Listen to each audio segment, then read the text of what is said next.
Good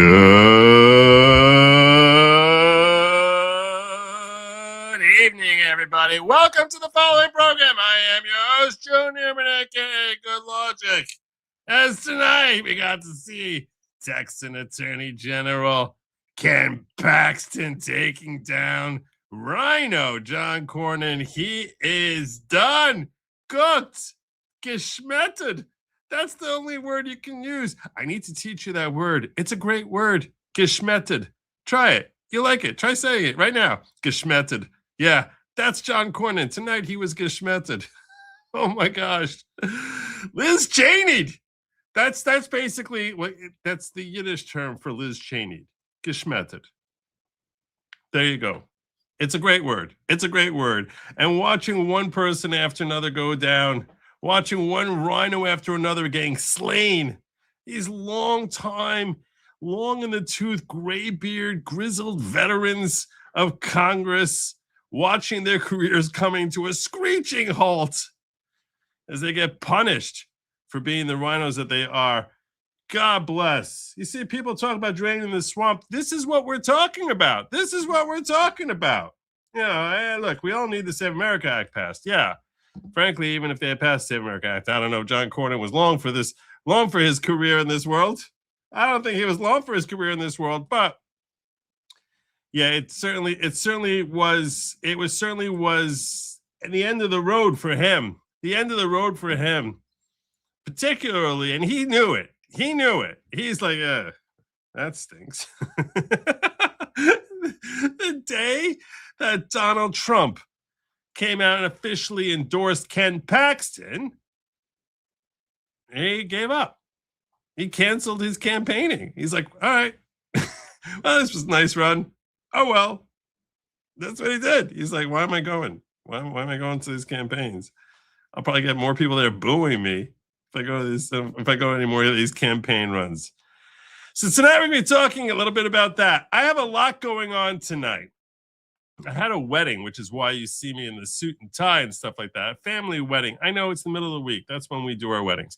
So I had a family wedding, which is part of the reason I ended up having to push everything back. It's also why I scheduled everything so far in advance, because I was like, I'm going to be at a wedding. So I tried setting all that up before I went and estimating what time I get back here. Alas, I happen to like my family. So does Lady Logic. She likes our family also. And we really just didn't want to bolt out of there too early, which is why we ended up getting back here a little later than we initially anticipated.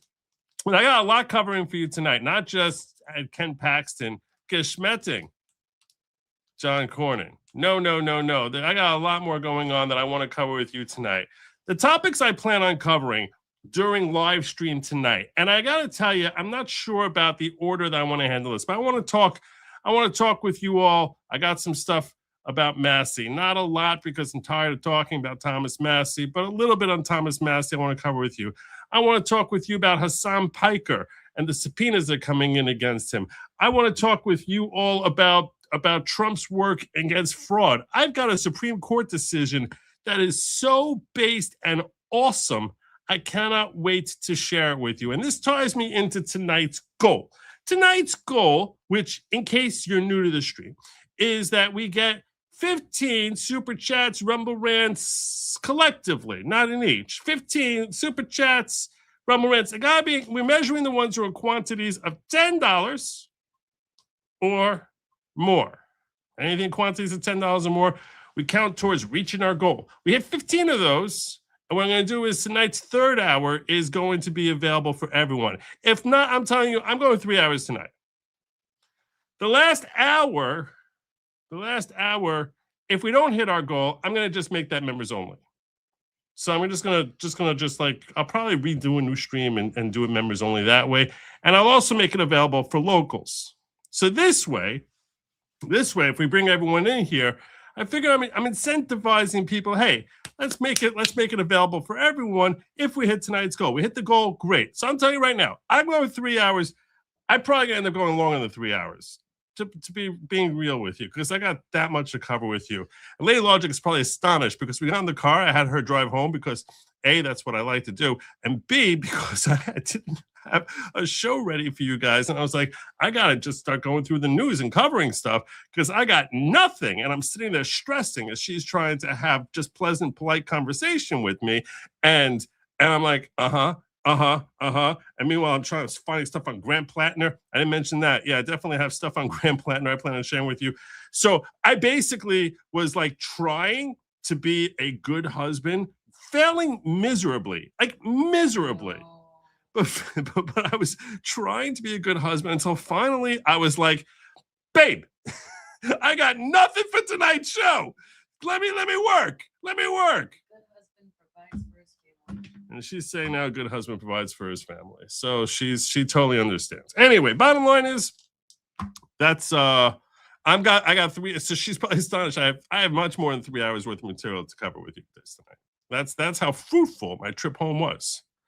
Yes, I did my homework in the car. That's the way to frame it. Yes. So I definitely plan on talking with you about Hassan Piker. I have a lot of thoughts about the Hassan Piker thing. Not all of them may be consistent with what your thoughts are. I have a lot of thoughts about Hassan Piker. What else did I want to cover with you guys tonight? Yes, I mentioned I got some Karen Bass stuff I wanted to cover with you. There's just a lot. There's a lot. I'm looking at my homework here. I'm looking at what my research netted me, and there's just a lot. That anti-fraud stuff, the success that Trump has had in fighting fraud, it's beautiful. I mean, it's really amazing. This is we don't even appreciate the greatness of the Trump administration because we hear all the lunatics from the left and the crazy Trump turncoats, the panicans, the woke Reich, who basically come out and like are bashing him. And we just take for granted the amazing policies that he implements that genuinely make America a better place, and irrefutably, that if you actually sat someone down, whether they were deep on the left or, the crazy turncoats, and you're like, this is what he did. Do you think that's a good thing? Everyone would be like, oh my God, that was amazing. That's great. Every one of them. He says, I recovered tens of billions of dollars in fraud in just like the last 2 months. Is that a good thing? You think that's a good thing? Which American would say, no, oh my God, I can't believe he did that? I mean, maybe a handful of lunatics. What I'm saying is just irrefutably great activities by President Trump that we who are Trump supporters take for granted. I'm afraid I worry for myself that I forget sometimes some of the great stuff that he does, which is part of the reason that I try bringing it to you, because I feel like if I bring it to you, it just sort of gets deeper embedded in my own brain. So this way, when I'm talking, people are like, why are you talking about Trump in such raving terms when you admit that he spends too much money, that he brings up people you don't really like? And I'm like, I don't know, there's just like a million policies he implements that I really, really love and are great for him. They're great for America, like irrefutably great for America. They're like, what? I'm like, DEI.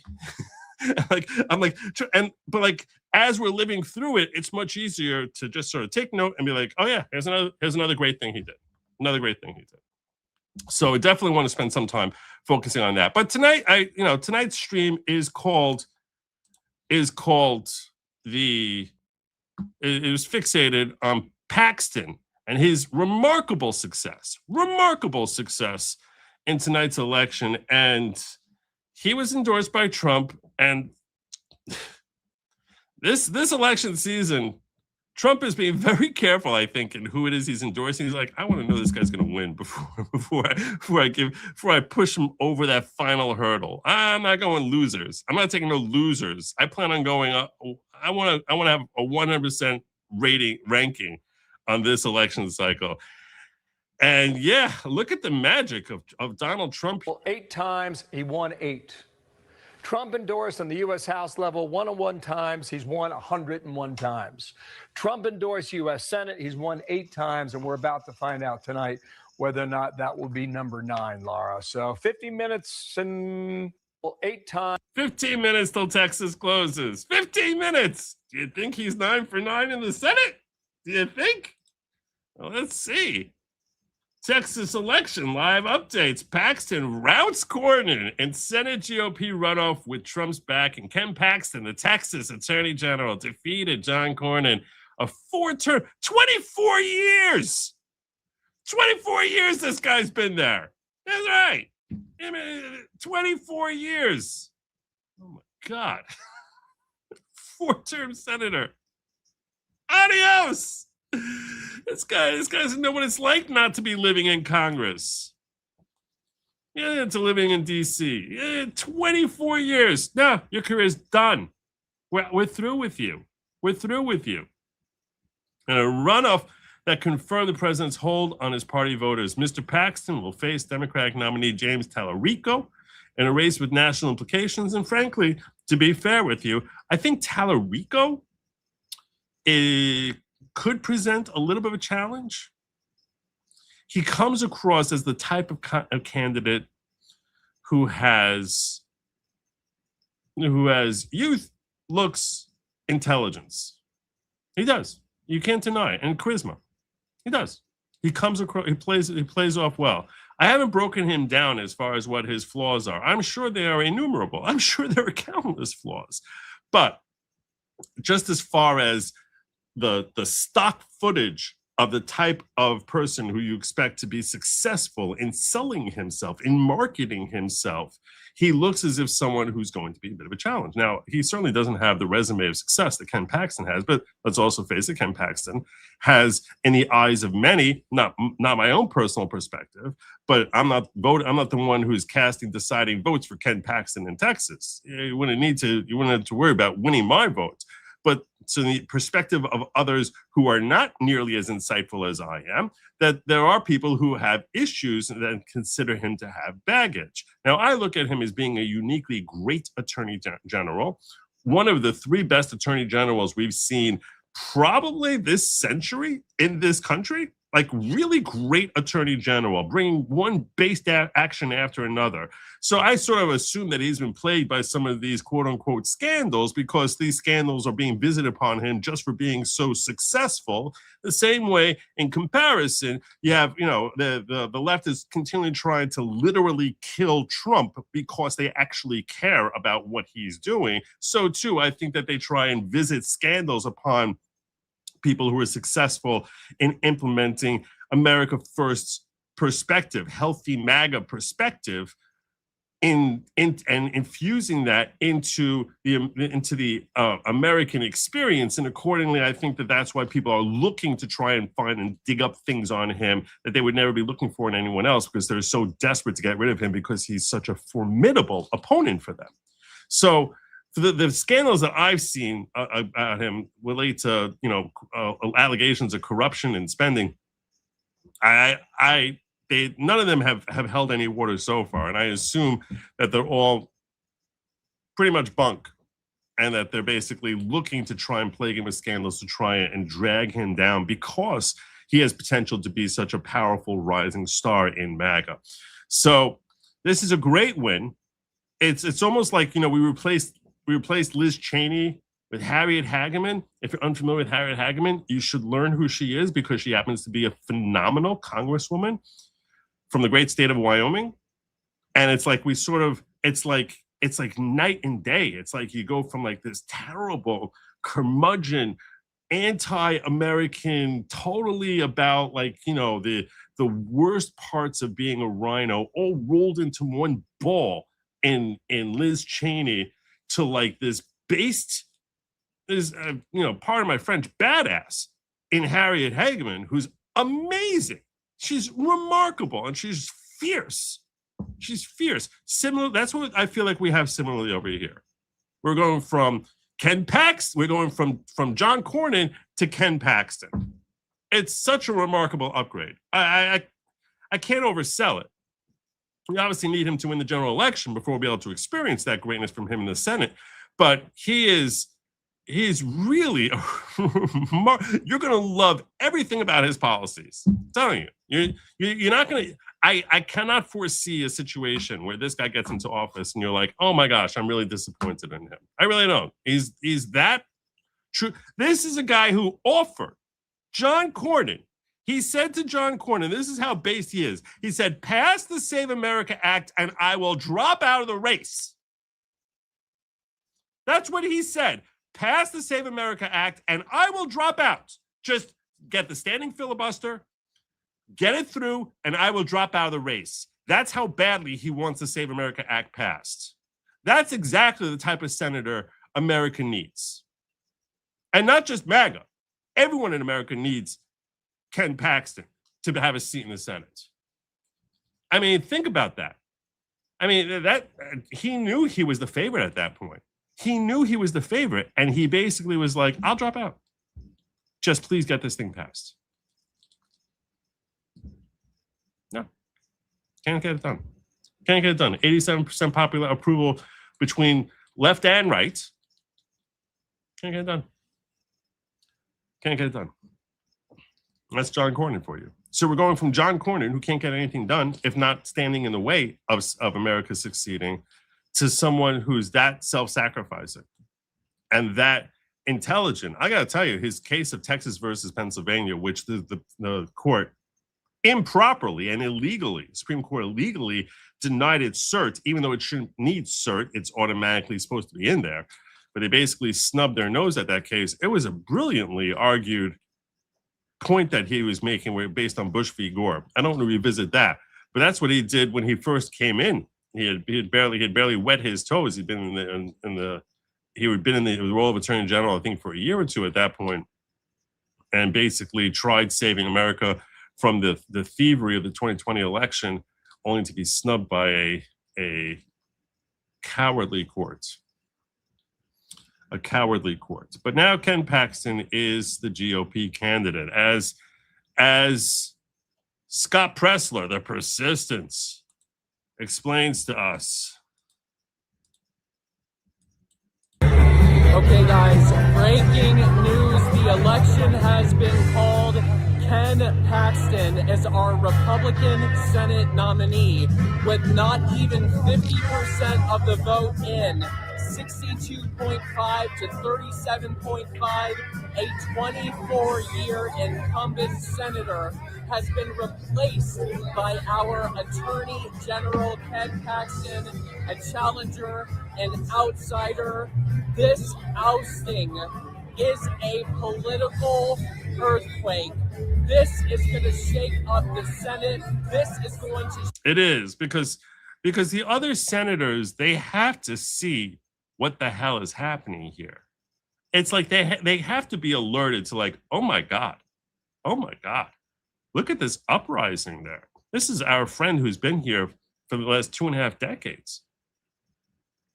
And he's humiliated in his own primary. Just humiliated. That's gotta be terrifying them. They need to understand that this is MAGA's party now. This is, and as much as, you know, the Paddingtons love saying MAGA's dead, MAGA's dead. This is MAGA's part. This is a MAGA party. This is what it is. Thank God for that. Shake up the Republican Party. Congratulations to Ken Paxton. Okay. Amen. Congratulations, Ken Paxton. Amen.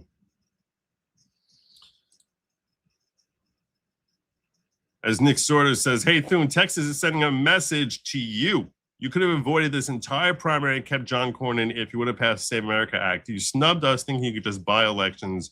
You were wrong. Voters are rebuking you. This is John Thune, bozo that he is. Given that you've spent months trying to encourage, persuade the president to endorse John Cornyn in the Texas primary, and given that the NRSC has invested heavily to help Cornyn win that primary, how personally disappointed or frustrated are you with the president's decision to endorse Ken Paxton today? Well, I think you all know my position on this issue. I've made it very clear for months now. And Senator Cornyn is a principled conservative. He is a very effective senator. Very effective. What the hell have we gotten through the Senate this year? What have we gone through? Yeah, the one big beautiful bill. It's my golf clap. The state of Texas. The only reason they got through is because there's tons of spending. call yourself a Republican. And but none of us control what the president does. He made his decision about that. That doesn't change the way I feel. I am certainly supportive of, will continue to be supportive of Senator Cornyn and his reelection. How much harder if he made it to keep the majority? How much harder has the president's decision here made it for you? It was your number one job to keep the Republican majority. No, that's not your number one job. Your number one job is not to keep the majority. Oh, what a stupid question. What kind of framing is that? Your number one job is to keep the majority. Really?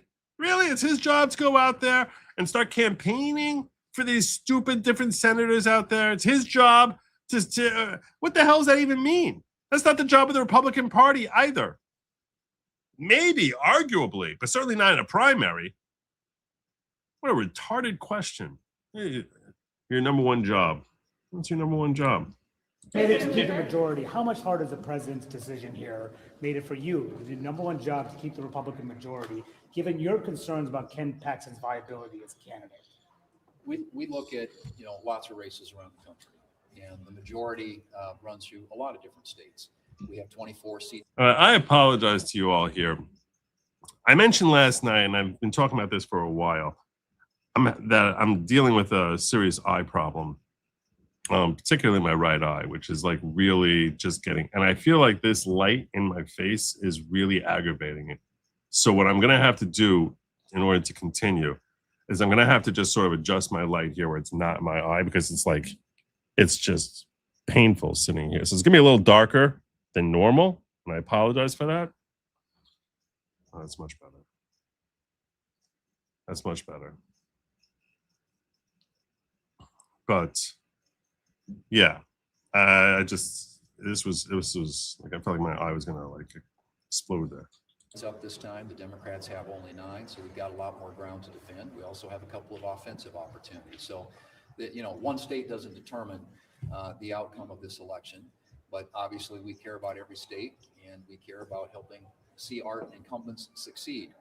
That being said, I feel very good about where we are. As I've said before, I think when it comes to winning elections, it starts with quality candidates.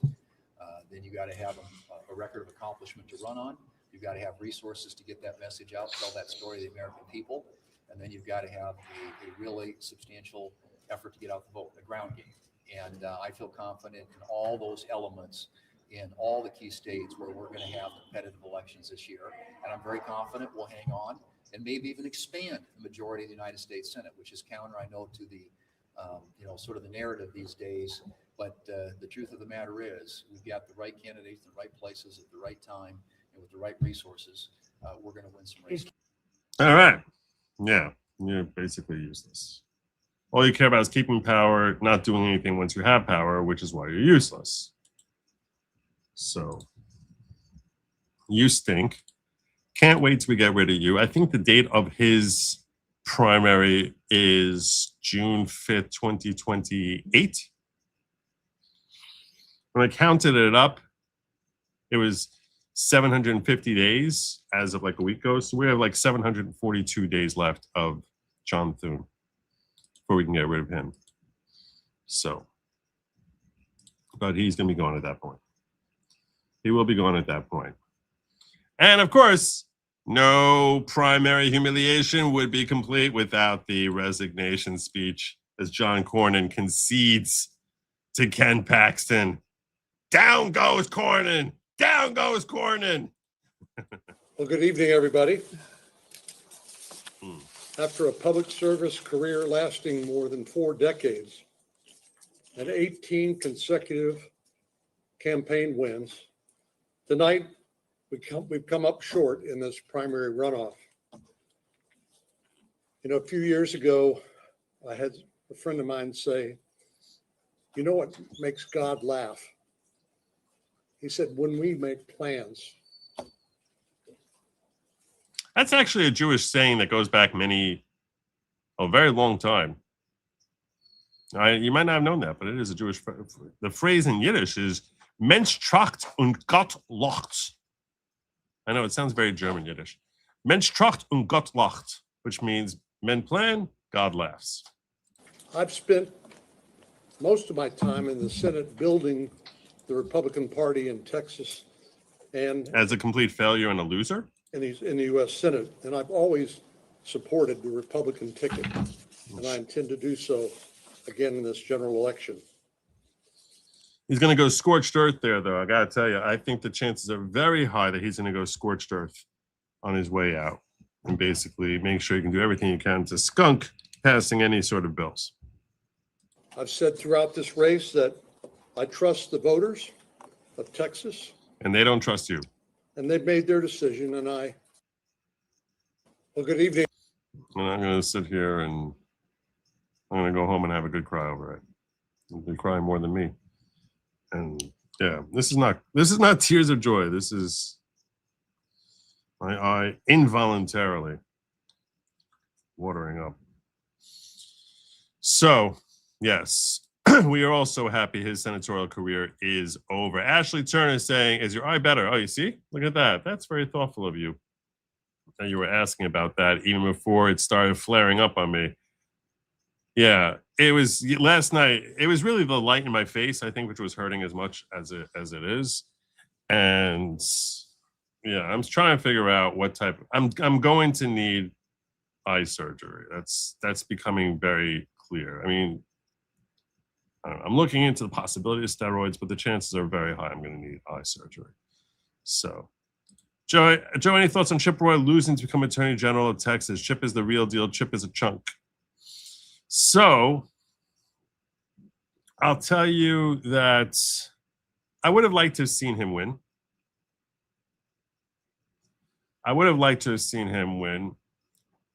He sometimes goes off in a weird direction. My overall vibe on Chip Roy scale of 1 to 10 is I give him like a 7, 7.5. It's hard for me to recall the issues that he said things that I was just like, what? Where are you going, Chip? By and large, I like him.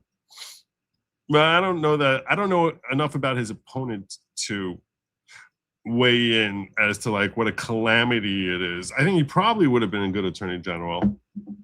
But to me, Ken Paxton is a bigger deal than Chip. Ken Paxton winning the Republican nomination for Senate is much more important than Chip Roy losing the attorney general. But Joe, can you talk about the Susan Collins race? She appears to have no opposition. How do we get her out? Way to go, Texas. Yeah, she has no opposition. There's no opposition in Maine. The problem is, the problem we have with Susan Collins, and I'm going to be talking about her anticipated opponent, Grant Plattner, shortly, very shortly, in fact. The problem is that there's just not much MAGA in the Northeast. There really isn't.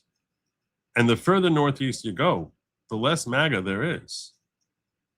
It's almost like there's an infection that they've caught from Canada, which fortunately other states along the border, like Montana, seem immune to.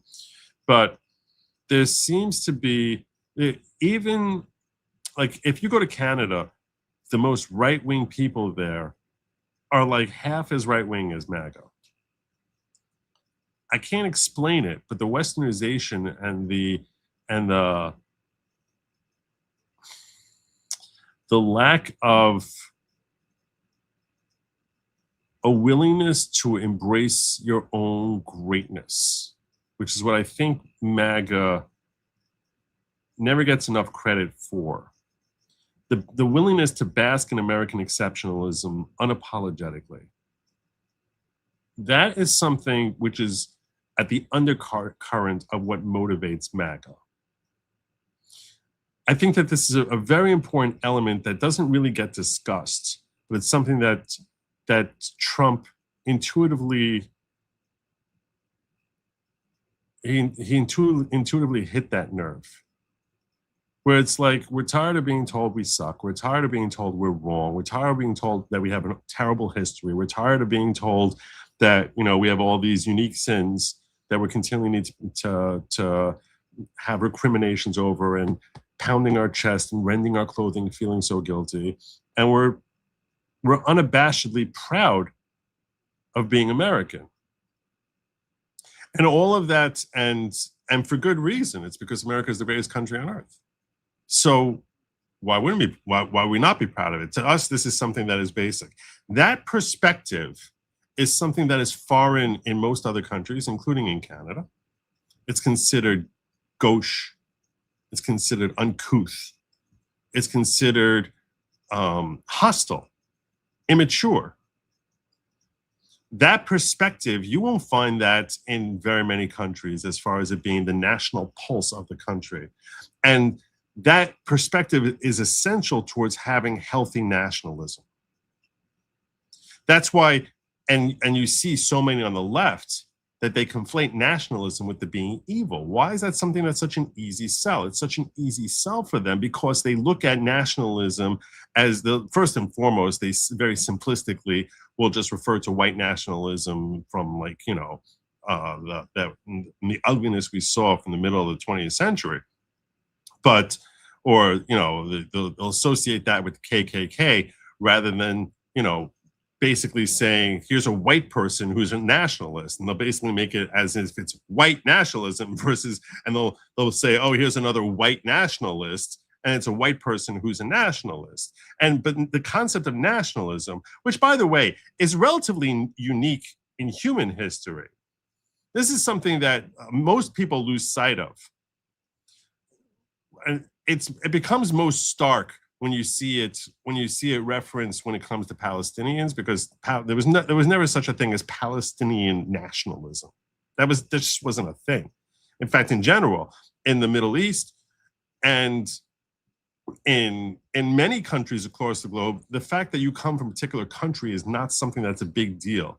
Whereas for Americans, it is everything. And it started really going way back to colonial times, when at that point it wasn't nationalism, but it was more of a nationalistic perspective of your state, where people looked at themselves very proudly as, I'm a Virginian, I'm a New Yorker, I'm a Georgian. This was a definition of who you were as a person. No different from being male or female. It's like, no, I'm a Virginian was like a big deal. So, and that's what we were born from. And after the American Revolution, that flourished, particularly as America grew and succeeded and expanded westward and had financial success and military success and cultural success, where we became the dominant culture on the planet, where it flourished into this American nationalistic pride, which was unique. There are some cultures which have some sort of similar type of thing. For example, you know, Chinese will look, you know, like the heritage that they have as far as being Chinese, and they'll look back at the Chinese dynasties that they had with a great deal of pride in their culture. And you'll see Muslims will have pride in Islamic culture, but not nationalistic culture. Even the Chinese, it seems to be less about the borders of their geography than it is about their race, so to speak. So this concept of nationalistic pride is not something that other countries have ever really embraced. So seeing as how that's a central tenet to what MAGA is about, that's relatively inconsistent with the thinking of most Republicans in the Northeast. So when you ask, like, why is it we can't get a good candidate up there? It's because even if you got a MAGA candidate to run in Maine, I don't know that those views, or in Vermont or New Hampshire or Connecticut, I don't know that those views would be successful for a Republican candidate coming from those jurisdictions, because I don't know that that type of culture, for one reason or another, is nearly as pervasive in the Northeast. The closest to Northeast that you'll see that type of culture is upstate New York, which unfortunately gets swamped in the voting by New York City. You'll see that type of perspective there, but you don't really tend to see it so much. We should see it in Massachusetts, because you sort of see it in like a sports pride, right? So that same type of pride that they have, that fervent dedication towards rooting for a team. And we see it certainly from Boston and Massachusetts, where there's this fervent pride for the Red Sox, the Patriots, the Celtics. and you see that fervent pride. It just doesn't seem that seems to be the culture. And I cannot explain to you why that is, but I do question whether or not a genuine MAGA candidate, a Ken Paxton type of individual, would have the political success that Ken Paxton could have in Texas if he was running in Vermont. I don't know that it would work. So it's frustrating, but that doesn't mean it's not the reality. I hope I'm proven wrong on that one day. It's good. It's a great question you're asking. I'm going to talk about Graham Plattner soon.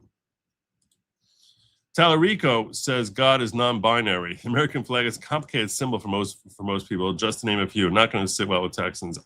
I'd forgotten that he said that, and you're right. And that's something that Ken Paxton is going to be playing over and over and over again, and that will not sit well. That won't sit well. So there's probably a multitude of other things that he's said which are similarly off-putting to your classic Texan. So you're right. I expect Ken Paxton's going to win. I think he's going to win. I'm just saying it's not going to be easy. I don't think it would have been easy for Cornyn to win either.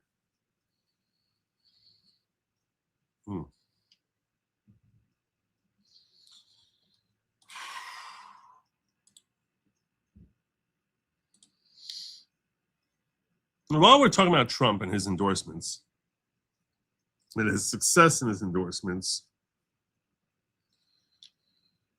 I'm gonna just plowing through. So don't mind me if you see me like all of a sudden just reach for my eyes, because I do plan on plowing through tonight.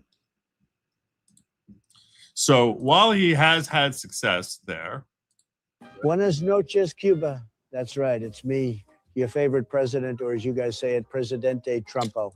Beautiful. that's not what I wanted. I apologize for that.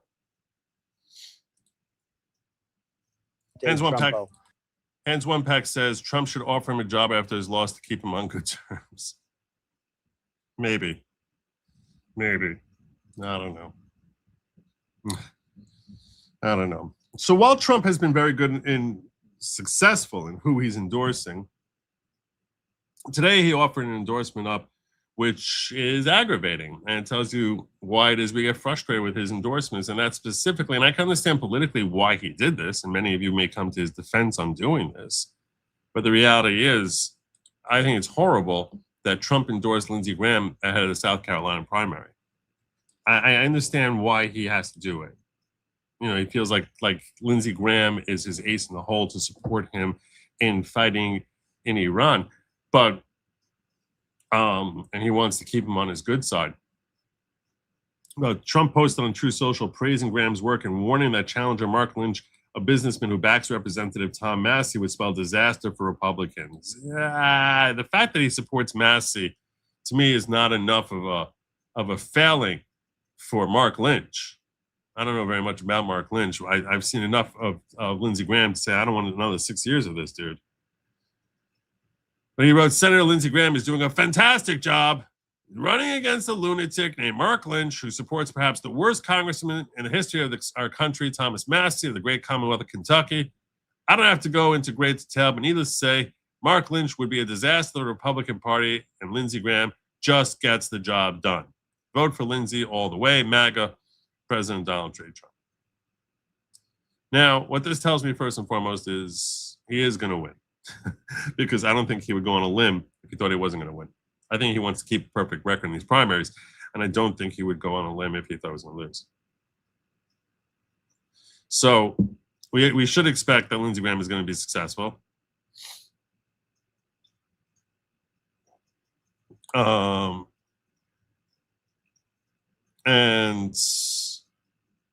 I don't like him doing this. I mean, Lindsey Graham is terrible. Lindsey Graham is a snake who stabbed him in the back in December of 2020. Literally stabbed him in the back. Was one of the first people to shove him out the door.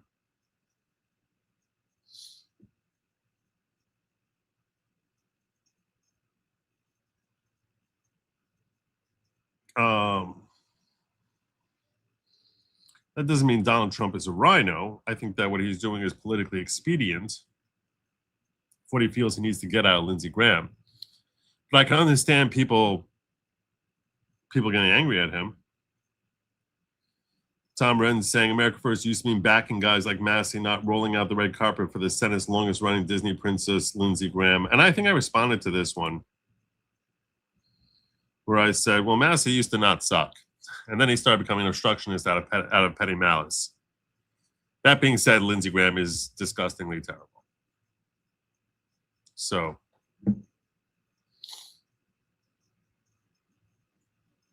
yeah. Yeah, because he is. He's disgustingly terrible. He's awful. He's disaster. I can't stand Lindsey Graham. He's a snake. He's creepy. He's a creepy snake. He's a creepy, slithering snake. So a lot of people are saying, you know, what the hell? And the Panicans are all mocking him for supporting Lindsey Graham, and for good reason.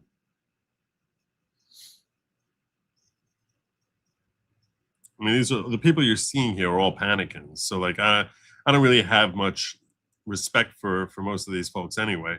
Like they couldn't predict anything or understand anything in a comprehensive way if it was, you know, if it was spelled out for them by Grok and on Google Maps. But the reality is, on this, I happen to agree with them. I don't like the idea of lending that support to Lindsey Graham. Now, perhaps he felt it was essential, and that it was no way Graham was going to lose anyway. So perhaps that would excuse it, where it's almost like, if I don't give you, and this is the only way I can excuse Trump for this, where he's like, look, Graham's going to win. And if I don't give him that support, it's not really, this is not a huge, if you look at the wording here, after saying he's doing a fantastic job, he doesn't say anything about him as a person. He just says he's doing a fantastic job and he gets the job done. This is not saying Lindsey Graham is my bestie. It's not saying Lindsey Graham is a great senator. He's doing a fantastic, right now he's doing what I need him to do. And the reality is, there's a lot of people in Congress who are not doing what I need them to do. So in that sense, I like him for doing that, for helping do what needs to get done. And he's probably going to win anyway. So I'd much rather not alienate him by withholding my support. And instead, I'll just give my support here. It's Trump being political. That's the way you can look at this, in a way that's not horrifying. That it's like, it's ugly and sickening that Trump feels he needs to do this, particularly on the guy who stabbed him in the back in December 2020, right after he had won his re-election. Senator Lindsey Graham turned on Trump, one of the first ones, and horrible. I'll never forget it. And here he is getting his support from Trump. He's a terrible RINO. All he cares about is war, money, and power. That's all Lindsey Graham cares about. He's terrible. Terrible senator. But I can understand that the optics are important for him. The politics are important for him.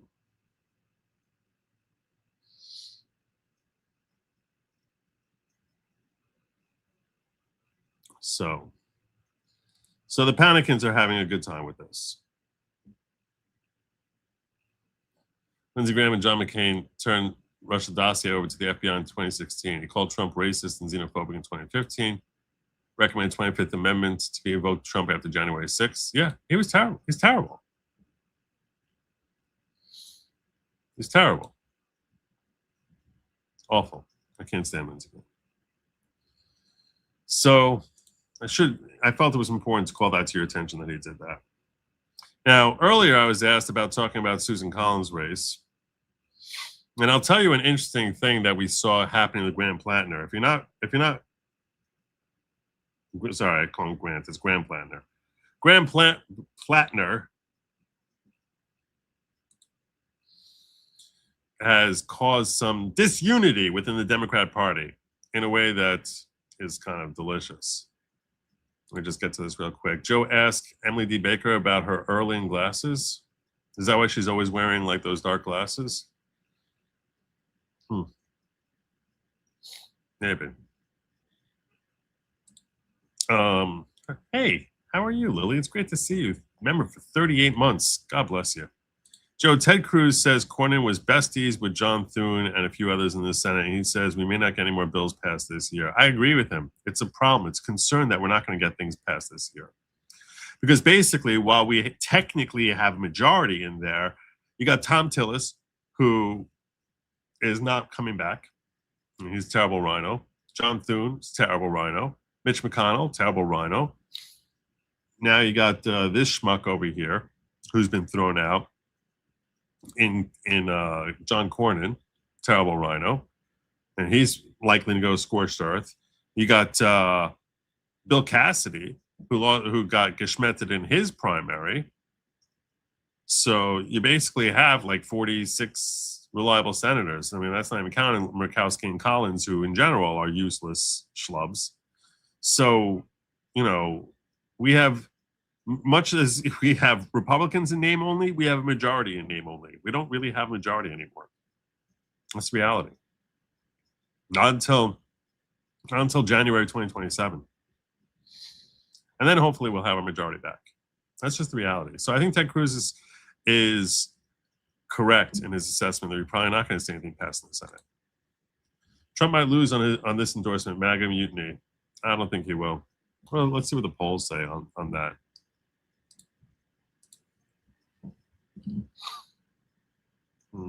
Let's see. Polymarket.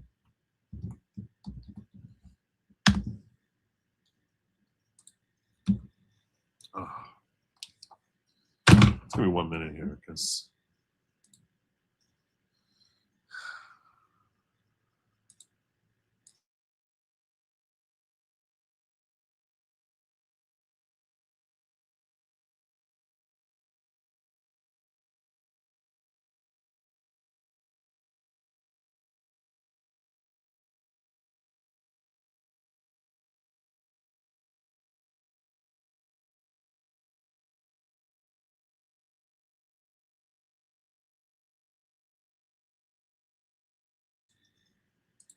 okay, powering through.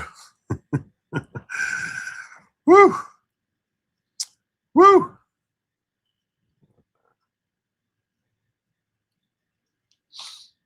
Oh. All right, let's talk about Graham Plattner and what's going on with him, because the disunity that is causing in the Democratic Party is kind of a fascinating thing to see. In an interview with CNN on Monday, Representative Jake Auchincloss, is that how you pronounce that? Auchincloss? Auchincloss? Whatever. Democrat from Maine, from Massachusetts, says he finds Graham Plattner's tattoo disqualifying and hopes Maine voters agree with him. Auchincloss, I find that tattoo and his commentary about it to be personally disqualifying. I hope Maine voters agree with me. This Democrat saying this about Graham Plattner, who's a wannabe Democrat senatorial candidate from Maine. So this got some folks on the left to be really mad at Auchincloss, saying that he's failing. Well, he's failing in upholding the will of the Democratic Party and party unity and all that other hot garbage. Jake Auchincloss is essentially endorsing Susan Collins in Maine. Absolutely no excuse for a Democrat in the House to back a Republican for Senate in a crucial swing seat. Auchincloss should be primaried. His primary election is September 1 in a safe D+11 seat. So that's what Sekat Chakrabarti for Congress in California is saying. And the responses to this are kind of amusing. Wait, do you have a Nazi tattoo as well? There's no reason to back out with a Nazi tattoo who pleasures himself in porta potties and is a rape apologist, but here you are doing exactly that. The Maine Senate race, Susan Collins or a Nazi? You're endorsing a Nazi or Republican. You're deranged. Graham Plattner has Nazi tattoo. You want to primary a Democrat for not supporting a Nazi. That's essentially what he's saying. I want to primary a Democrat for not supporting the Nazi. Okay. Auchincloss has lots of political faults. Saying no to a racist, sexist degenerate who put a Nazi tattoo on his chest is not one of This is the skull and crossbones Totenkopf thing that he had there and did a poor job trying to remove. God forbid someone has the most basic standards.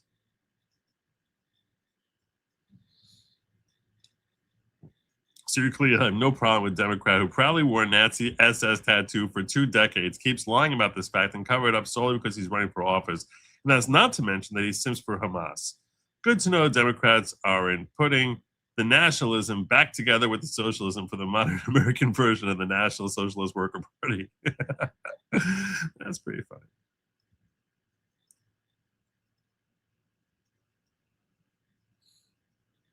I know this is hard for you to fathom, but some will put their moral integrity above the party and not endorse a Nazi tattooed misogynist racist candidate just because they're running under a party flag. Many other Democrats have what to learn from Auchincloss about priorities.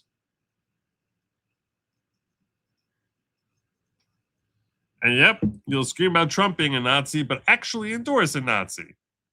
This is why people are absolutely sick of the left. Either stand for something or sit the F down. At least Representative Auchincloss stands for something. So, yeah, I think that this gives me hope that Plattner is not going to win. And as terrible as Susan Collins is, and she is terrible, she's a hell of a lot better than Graham Plattner. I mean, look. I'll tell you every time, she's the worst of the Republicans, but a hell of a lot better than Graham Plattner. I mean, I'll take that every day. John Jolene saying Kamala's kicking the tires on another presidential run, but she doesn't know she's running on all flats. I pray they run her out there. I'm starting to see some of that, what you're talking about here, John, with this love for Kamala Part 2. They don't realize what a walking disaster she was. This is a beautiful, beautiful thing. It's a beautiful, beautiful thing. So, yeah. I'll tell you the interesting thing about Graham Plattner, though. There's an interesting story that came out with him a couple days ago. Maybe it was yesterday. With his advertisement on Red Sox TV, on Red Sox TV for commercials running during Boston Red Sox games. Because you need to understand, if you're not familiar with the territory, that even though he's from Maine, the Boston Red Sox they basically dominate the Northeast. That entire region there. In Connecticut, you have some Yankee fans, but it's basically Red Sox fans. It's basically Rhode Island, that's obviously Massachusetts, Rhode Island, Connecticut, Maine, New Hampshire, Vermont. The closest baseball team they have is the Boston Red Sox. So there's a lot of Boston Red Sox fans. You can understand why, even though he's running in Maine, he would be looking to be putting advertisements on a Red Sox TV game because he figures that they're going to have voters who are from Maine who are going to be watching Red Sox games because, like I said, most people from Maine, you ask them what their favorite baseball team is. If they're following baseball, it's going to be the Boston Red Sox. So that would be his primary go-to as to who it is he's going to be putting his ads on. Well, the Red Sox network pulled their Graham Plattner ad from the airwaves. You might wonder why. Why they pull his ad? This is kind of funny. Not because of who Graham Plattner is. No, not because he's a Nazi. No, that's not the problem. No. The network that broadcasts Boston Red Sox games has pulled a campaign ad from U.S. Senate candidate Graham Plattner, who bashes team ownership in the spot. He bashes the Boston Red Sox. He's such a socialist that he bashes the Red Sox in the spot that he's putting on Red Sox games. And they're like, yeah, we're not going to let you be running that during our games. Plattner, the presumptive Democratic nominee, released a 15-second ad that features lettering that's the same font and color as the Red Sox logo. The team is owned by Fenway Sports Group, a conglomerate that also owns the Pittsburgh Penguins and Liverpool FC FSG, which is run by John Henry, also owns New England Sports Network, which airs Red Sox games. In the ad, Plattner accuses FSG of having ruined the Red Sox and says he misses superstar Mookie Betts, whom the team traded to the Los Angeles Dodgers in 2020. This is his new ad. Private equity is taking our homes, taking our hospitals, is taking beloved local businesses, stripping them for parts. And now private equity is running the Red Sox into the ground. Such a doofus. Such a socialist. Private equity has destroyed our favorite baseball team, stripping them for parts. Private equity is buying up our homes, our sports, and our lives. I will reverse the private equity curse.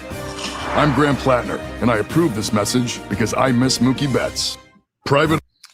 Now, he cleverly is trying to show you, see, I'm a real sports fan. I miss Mookie Betts the same way you other Red Sox fans miss Mookie Betts.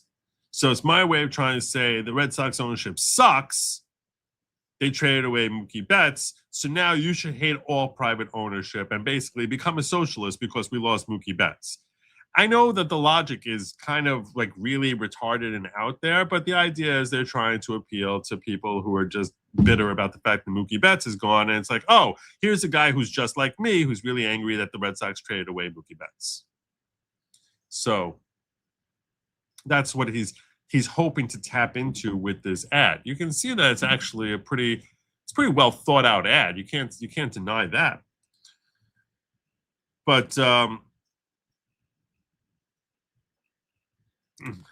Mookie Betts is a baseball superstar who came up with the Red Sox. Yesterday, we started running this ad during the Red Sox game. Plattner posted on social media. Midway through the game, the ad was taken down by the station. Nesson aired the ad during Saturday's game, but the network stopped airing it partway through the telecast. On Saturday, Nesson confirmed the New York Times that it yanked the ad. Nesson removes advertisements when credible concerns arise regarding the use of intellectual property. What intellectual property is what? The logo, the font, and coloring?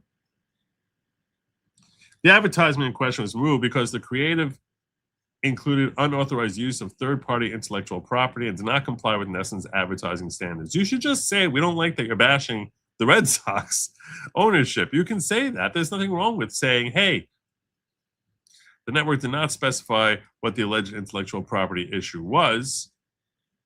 I would assume if I was their attorney, I would say that the use of the font and that other stuff there, because this font is the classic Boston Red Sox font, coloring using the same shading of red that they use, red, the same shading of blue and white. Everything here looks as if it's put together by the Boston Red Sox. So I can understand perhaps that that's what they're saying is the theft of the intellectual property. Henry brought the Red Sox in 2001, and since then the team has captured 4 World Series titles. He bought them in 2001 more than any other team since that time. This is the private equity that he says sucks. They suck. I'm just going to remind you that the Boston Red Sox, before when he had bought them, had not won a World Series since 1919. So here he is,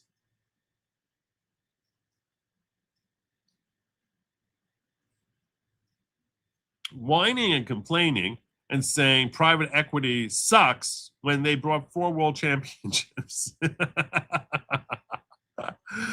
That's what the Boston Red Sox should counter with. Private equity has brought you 4 world championship rings in the last 20 years. And that's 4 more than we had in the preceding 80 years. Just saying. In recent years, ownership has been heavily criticized for trading Betts in 2020 and third first baseman Rafael Devers in 2025, and for not spending enough in free agency to shore up the offense. Team is currently in last place in the AL East, and Lord knows we all pray that they stay there forever because God hates the Red Sox. So, and that's an irrefutable fact right there. Now, I think it's funny that the reason they took him off the air, the ads off the air, is not because they had a problem with him because of the fact that the guy is a Nazi or a socialist. No, the reason they yanked him off the air very clearly is because he's criticizing the team. So, but from Graham Plattner's perspective, he's like, you see, this is why private equity sucks. They're not letting me have my free speech. So I think they're a little afraid of playing into that by saying, we just don't like your ad. But that is the reality. They just don't like his ad. That's really what it is. Nor would you if you were the owner of the Red Sox. You'd be like, why the hell am I have these schmucks bashing me in their commercials? Who proved this? Who said this is okay? Who do we have to fire that actually said this is something that we're going to run on our own channel in the middle of Boston Red Sox games, complaining that we traded away Mookie Betts? Like, why would we possibly want that? But yeah, apparently someone missed it when he first came through. Amazing Grace says, I like the crisis of conscience approach. Would you vote for a Nazi just because they're a Democrat? It is. It is a it's a great way of framing the question. Because it shows you literally believe in nothing. You believe in nothing.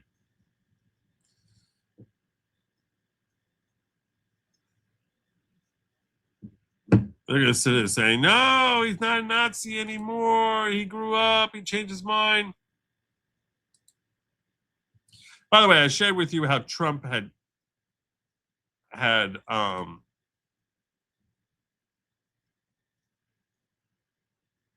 oh, sorry. Let me just take care of this. I had a little bit more on Lindsey Graham I wanted to share with you. Kip K, KY, God bless you. Thank you for the little boost of support there. I'm much appreciative. K-Val says, Boston Red Sox suck. I'd like to direct your attention to any Minnesota sports team. We are the kings of mediocre. This is true. This is true. Do you think it's better to be the king of mediocre or the perennial loser like the New York Jets? Because I can't even understand how it is that the Jets can never get good. Never. Never. Last time the Jets were any good at all, they were 10-1 and then lost the last 5 games of the season before they collapsed. I think that's worse. I mean, never, ever any good. Hell, even the Detroit Lions became really good. Even the Detroit Lions, the Jets, suck. Terrible.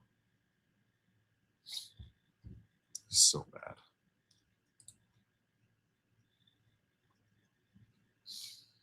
So I mentioned that I wanted to share with you one reason why. This is like when I said that Trump endorsement of Lindsey Graham was politics. I don't think he likes Lindsey Graham. It's politics. This is what I mean. I meant to share this with you earlier. I apologize. I forgot to share this when I was covering the Lindsey Graham part of this. Simply brilliant. Lindsey Graham gets back in line just days after rare skepticism of Trump on the Iran deal. All of a sudden, it's brilliant.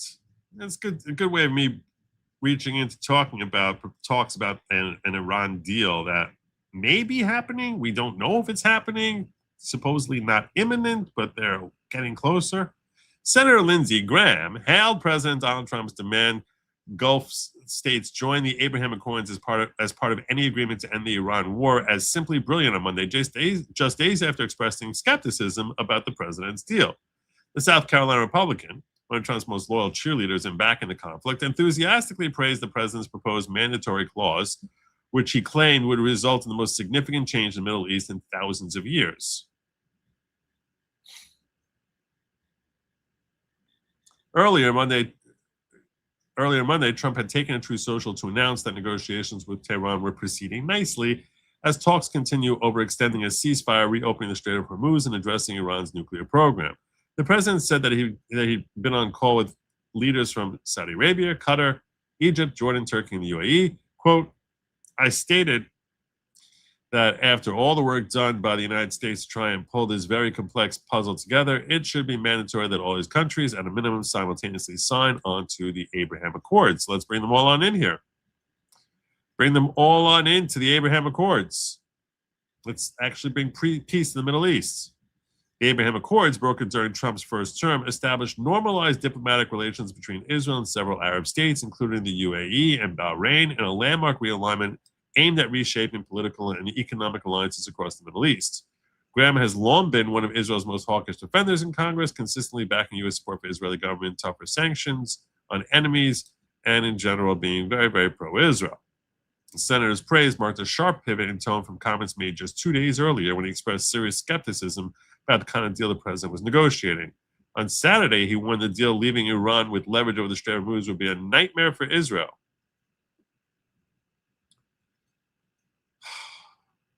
The nightmare for Israel should not be the problem. That should not be an issue. That's not the issue. Israel can deal with their own nightmares. That should not be like the deal breaker for us. It's ridiculous. It doesn't make any sense. If you tell me that it hurts American interests, like directly hurts American interests, that's a different thing. But you tell me a nightmare for Israel, I don't need to hear that. That's crap. This combination of Iran being perceived as having the ability to terrorize the Strait of Hormuz, Graham wrote Saturday, is a major shift in the balance of power in the region. Well, Israel's grown. They can figure out their own problems. That's not for us to figure out. So.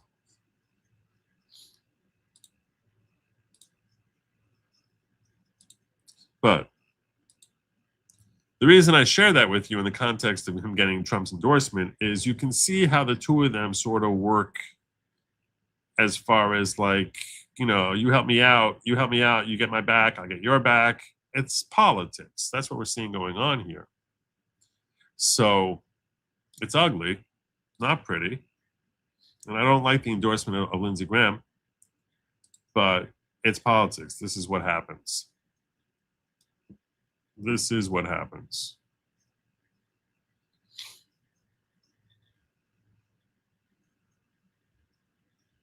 I just want to remind you all, by the way, that I have tonight 3 hours of content, and I'm going to be plowing through it no matter how much this eye of mine is just going to keep like crying throughout the show. Tune that out. Don't even look at it. Just don't. Just don't. Don't even look at it. But so I do plan on plowing through that. The question is that third hour going to be something that's for everyone or members only? If we end up getting enough support during the course of the show that we hit our goal of 15 super chats in quantities / Rumble rants in quantities of $10 or more, we'll just keep plowing through and stay here where we are. If not, I'm going to create a new stream like 2 hours in, and we'll just pick up the show at that point. I'm going to be breaking down for you Supreme Court and their based and awesome decision that they made. I also plan on breaking down for you for Hassan Piker and maybe even doing some manifesto depending on how time allows. So that's going to be in hour 3. And whether hour 3 is available for everyone or is not is up to what happens with the super chats and all that other stuff. So I think that's the best way to do it. I think it's the fairest way to do it. It's the fairest way. It's a good thing. It's a good thing. Ms. Mo says, hey, Diggers, since the counter isn't counting, let's all just shout, go! And say we made it. 3 hours for everyone. I like it. That might work. Where are we at so far on that? Let me see. 1, 2, 3, 4, 5. I'm at 7. That's where we're at so far. We're at 7. So we might make it. I don't know what's going to take for YouTube to fix their thing. I'm getting tired of this goal not working. Ben Saskon says, say strong, MAGA. Trump built his coalition on 3 things: foreign wars, higher prices, never laying the Epstein files out. Traders like Massey tried to block those. Look what happened. Graham 2028. See, I'm sensing a little bit of sarcasm. Maybe it's just me. Maybe I'm reading too much into this. I'm sensing a little bit of sarcasm.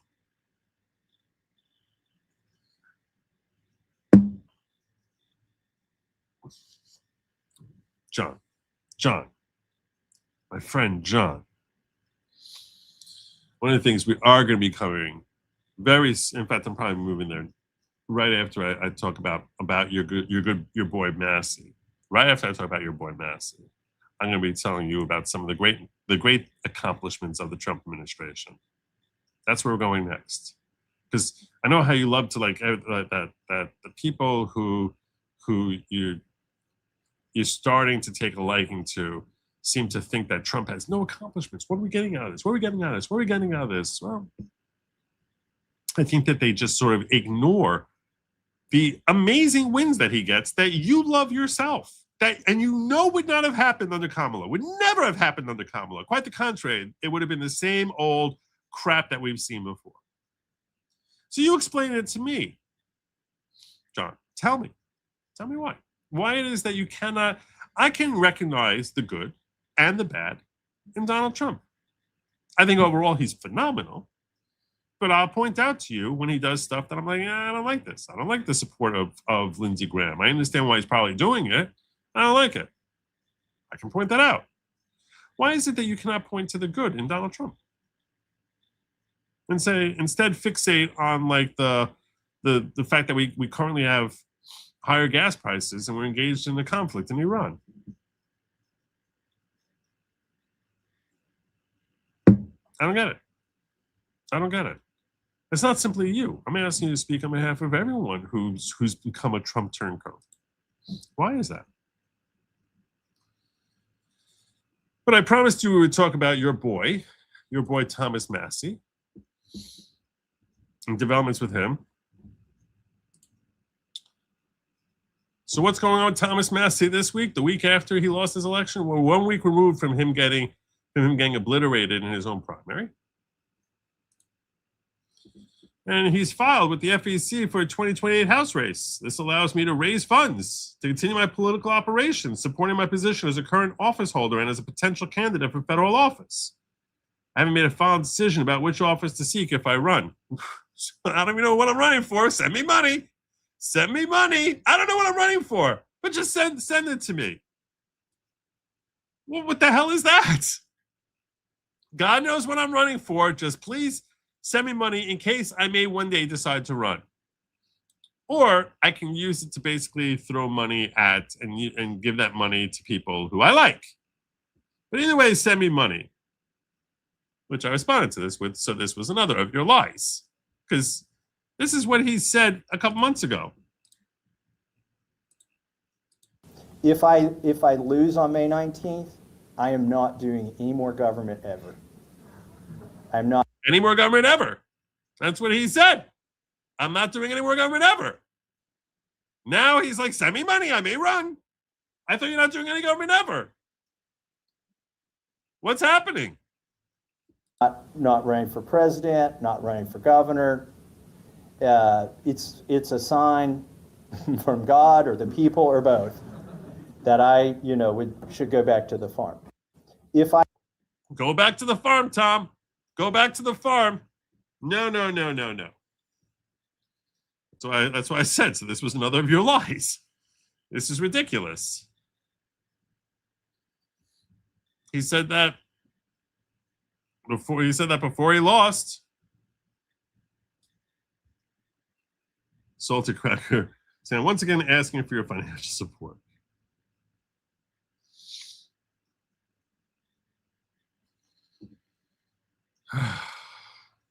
Poor Diligent. Poor Diligent. So lost his way.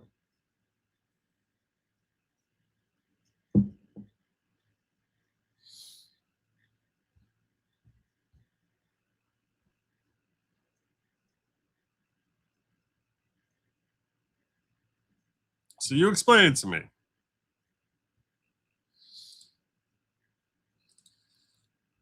Then we have this. While Congress is on recess, former Representative Marjorie Taylor Greene, who resigned from her seat in January, and Representative Thomas Massey, who remains in Congress after his recent primary loss, are vacationing together in Costa Rica. According to reports, the group, including their significant others, is enjoying beach-time dinners at a beachfront restaurant and tropical vibes with MTG, even picking up Massey and his wife from the airport.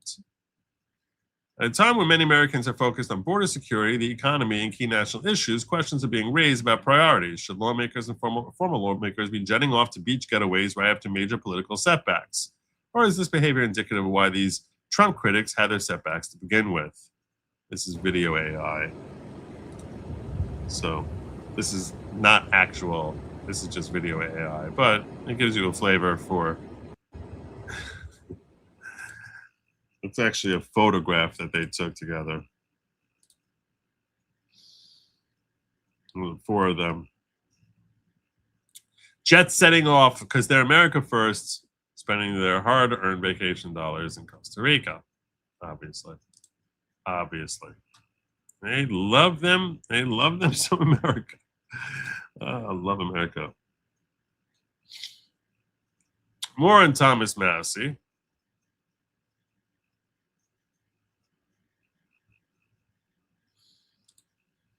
There have been wins, but most of them are EO and can be reversed by the next president. What is he supposed to do about that? What is he supposed to do about the fact that that the Senate sucks? What's he supposed to do? What do you want him to do? So you're right, they can be reversed by the next president. Foreign wars and inflation ruin our country for generations. That's if it doesn't get fixed before he leaves. You're right. That will suck. If he leaves and, if he leaves in 2020, in January 2029, and gas prices are what they are now, you're right. But if it's a temporary thing, you're really making a big deal over nothing at the end of the day. So, let's see where we're at come election time. Let's see. And I don't mean election 2028. I mean election 2026. Let's see where we're at. I'm sure all the people you listen to are predicting doom and gloom because they're panicking. Well, let's see where we're at. I don't know. I know that one thing I know is they don't know. I can admit I don't know. They cannot admit that they do not know because they've guessed wrong all the time, seemingly every time. They guess wrong about what's going to happen, how this is going to play out. They say Tulsi Gabbard leaving. Oh, this means we're about to have a massive attack in Iran. Nope. They ever own when they're wrong? Nope. They just do stupid speculations, empty, like muddle brain type of perspectives given out there as if it's gospel with zero retractions. And they're pretty much like climate hoax experts who are predicting doom and gloom all the time, never bears out fruit, and then just come out there and make another prediction. That's what these panicans have been. But the difference is that this has been fracturing MAGA. They've been taking people like you and basically getting you to really resent Trump for things like the fact that, his wins have been via EO, which is not on him. Go yell at John Thune. What's he supposed to do?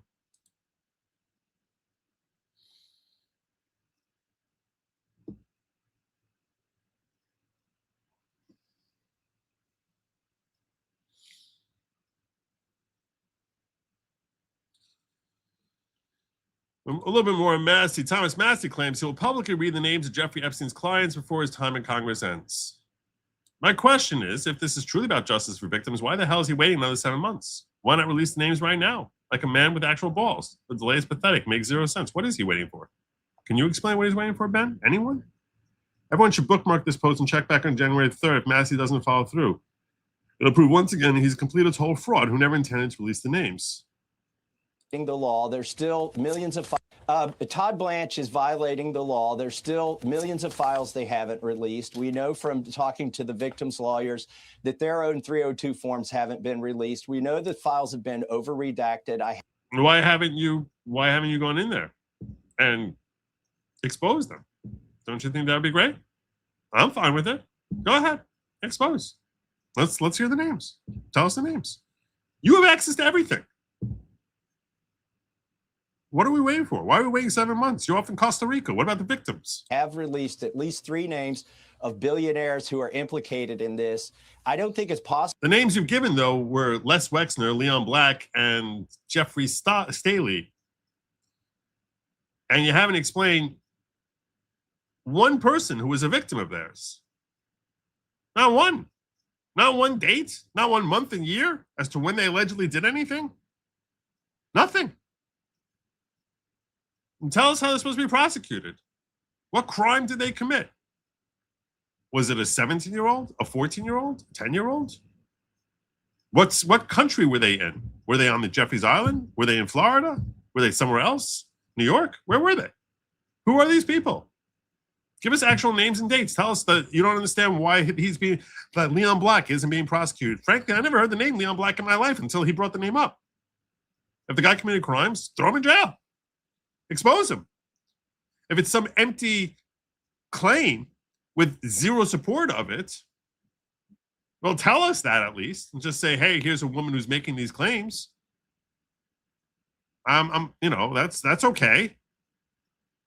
But then tell us how weak the case is. So this way we can sort of understand, maybe if you don't have much evidence there, it's not much of a claim you can be making. It's not going to be successful in court. But this is a way of, it's shadow insinuations. There's victims out there. There are dark people out there. There are bad people out there. And I'm here to tell you that they're there. I'm not going to tell you really who they are or what they did, but there are terrible people out there who did really terrible things. And I could go in there and look through it and tell you much more precise information about this. I just choose not to, for reasons that basically make no sense unless you think I'm a grifter. If you think I'm a grifter, it makes total sense why I would not go in there, because I'm afraid I'm going to go in there and I'm not going to find anything. And then I'm going to come out here and tell you there's really nothing there. And then I can't keep complaining about President Trump. This is why I think this is one of many reasons I'm telling you this guy is a grifter. Go in there, tell us, here's a woman. You can refer to her by a pseudonym. We don't even need to know her name. Call her Jane, Mary, Sally, I don't care. But Sally was 15 years old when Leon Black, in August of 2014 or August of 2003 or August of 1997, doesn't matter, that he did this to her in this location. Here's the evidence we have. Give it to us. Go in there and tell us. Tell us all about Leon Black did. Tell us all about what Les, we all know that Les Wexner has ties to Jeffrey Epstein. Go in there and show us what exactly Les Wexner did to harm young girls. Tell us. I'm all ears. If you have something on them, I definitely want them prosecuted. And that's the point, is it's not just that I don't think there is anything out there. I think that this schmuck knows that there's nothing there. And that's why he doesn't want to look at it. That's why he doesn't want to do any investigation. That's why he shies away from it. When Dan Bongino's offering a chance, hey, come on in here, take a look for yourself. He's not returning the guy's phone calls, because then he can't complain anymore. And all he had is complaint. So you strip him of his complaint, what's he going to do? So the last thing he could possibly do is march into that room and actually look through those damn Epstein files. The only thing he can do is just say, oh, the Epstein files, Epstein files, Epstein files, Epstein files. I hate how they handle the Epstein files. But the only thing I hate more than how they handle the Epstein files is how this schmuck has grifted the way they handle the Epstein files. To get to convictions with Todd Blanche at the top and with the FBI director Kash Patel at the top, because they've effectively both perjured themselves by saying that there's nobody else in the files. Tell us who they perjured themselves about. Tell us who. Even Melania doesn't believe that. The first lady knows that Jeffrey Epstein didn't. Has she gone through? She doesn't have the clearance. You have to go through those files. You have the clearance. Go tell Melania, clear it up for her. It's a great thing, Kristen. Whether I'm in Congress or not, the Epstein Files Transparency Act is a law, and it goes on for years. So if we can't get that's transparency. That whatever level transparency is not being given to the public is not restricted from you. You are a member of Congress. You have every ability and right and authority to march on in there, see completely unredacted files, and tell us what's hidden behind all those black markings. Why are you not doing it? This attorney general and this FBI director to do the busy right jet thing. setting with the next Marjorie ones Taylor who Greene. Take those seats are obligated by law to release the files that these individuals are not releasing now. Ridiculous. Dan Bongino saying, just a reminder, the fraudulent piece of crap never called me a single time when I was working overtime on this case. He's talking over here about Thomas Massie. Thomas Massie said just today, that was Trump and Vance and Bongino, Patel and Bondi who promised you those files over a year ago. I was the one who delivered them. Oh yeah, you're a big man. You delivered them, but you're saying they're not delivered. So go in there and deliver them, actually bring it home. In those files, you'll find the names Jess Staley. I think it's Jeff, not Jess, but I don't care. I don't even know who the hell this schmuck is either. Leslie Wexner, Leon Black, and others the president's AG refused to prosecute. Tell us who should be prosecuted. On what basis of what evidence? For what crimes?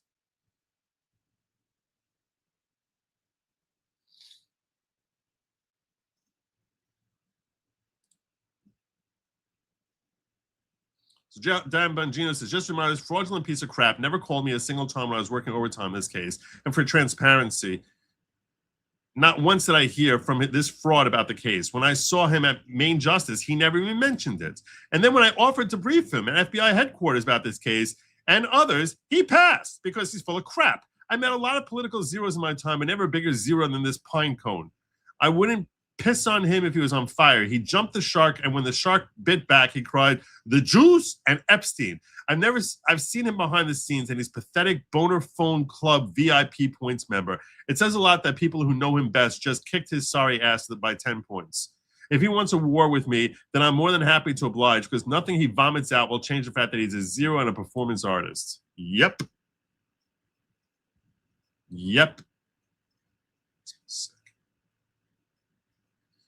I already had it, but thank you, Kimmy.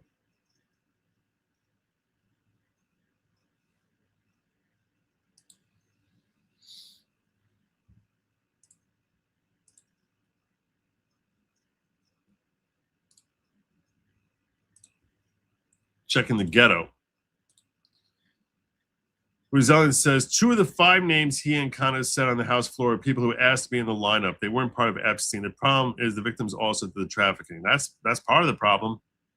Some of the victims did the trafficking. He also says, Congress is recessed. Why should I effing care where they go on vacation? Should we force Americans to stay in the U.S. for vacations? No. That's not the point. Is as soon as he lost, he jet set it off to Marjorie Taylor Greene in Costa Rica. It's funny. There's no crime in that. There isn't.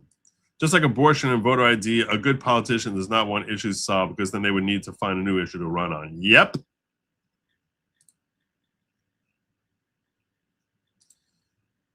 I want what he promised. Fix the FBI, expose corruption, vote corruption, vote fraud, cut spending.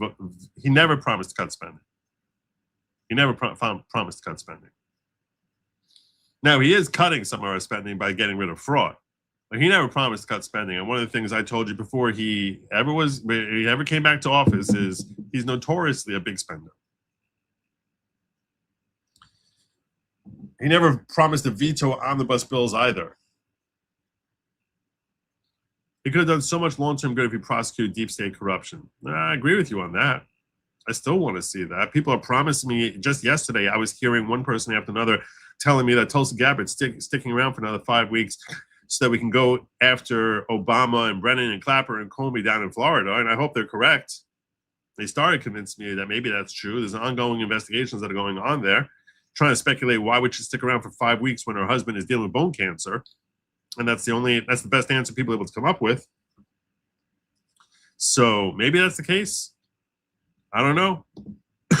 But I'm with you. I'd love to see deep state corruption be exposed.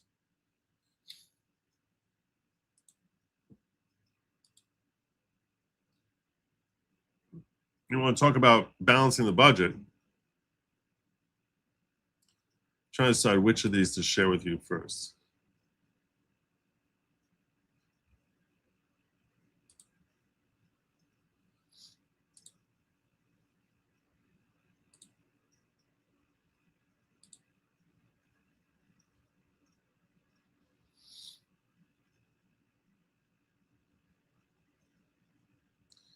All right, I want to run through this. This is JD Vance coming in and talking about the fraud. This is a 20-minute video that we're going to try and run through and see how much we can get through. Good. Thank you all for being here. Please take a seat.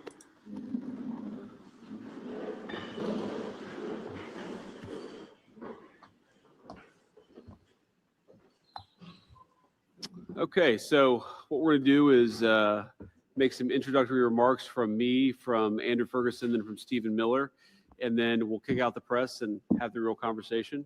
But first, let me say thanks to all of you for being here. Very gratified and proud of the fact that we have 15 different state speed this up a AG little bit. offices represented here today who are focused on helping us in combating fraud all over our government. And I'll be very, very brief here about what we're trying to do here. So one of the things we've realized in combating fraud is that the resources of the federal government, while vast, can be supplemented and aided by a lot of the people who know best what's happening in their states, which is the attorneys general represented here today. And they have a lot of legal resources. They have a lot of prosecutorial resources. And of course, they have the desire to prevent fraud as much as we do. And so I appreciate these leaders for being Love here. you, brother. Because we're going to work together, state and federal government, Good to night. try to combat fraud. I'm particularly gratified here that this is not a partisan effort. I believe we have a couple of representatives from the attorney generals in Connecticut and Oregon. And as I've said repeatedly, this should not be a partisan effort. Everybody should care about fraud. Everybody should care. And this is what I was describing as far as this administration being better at going after things that everyone agrees that the government should be going after.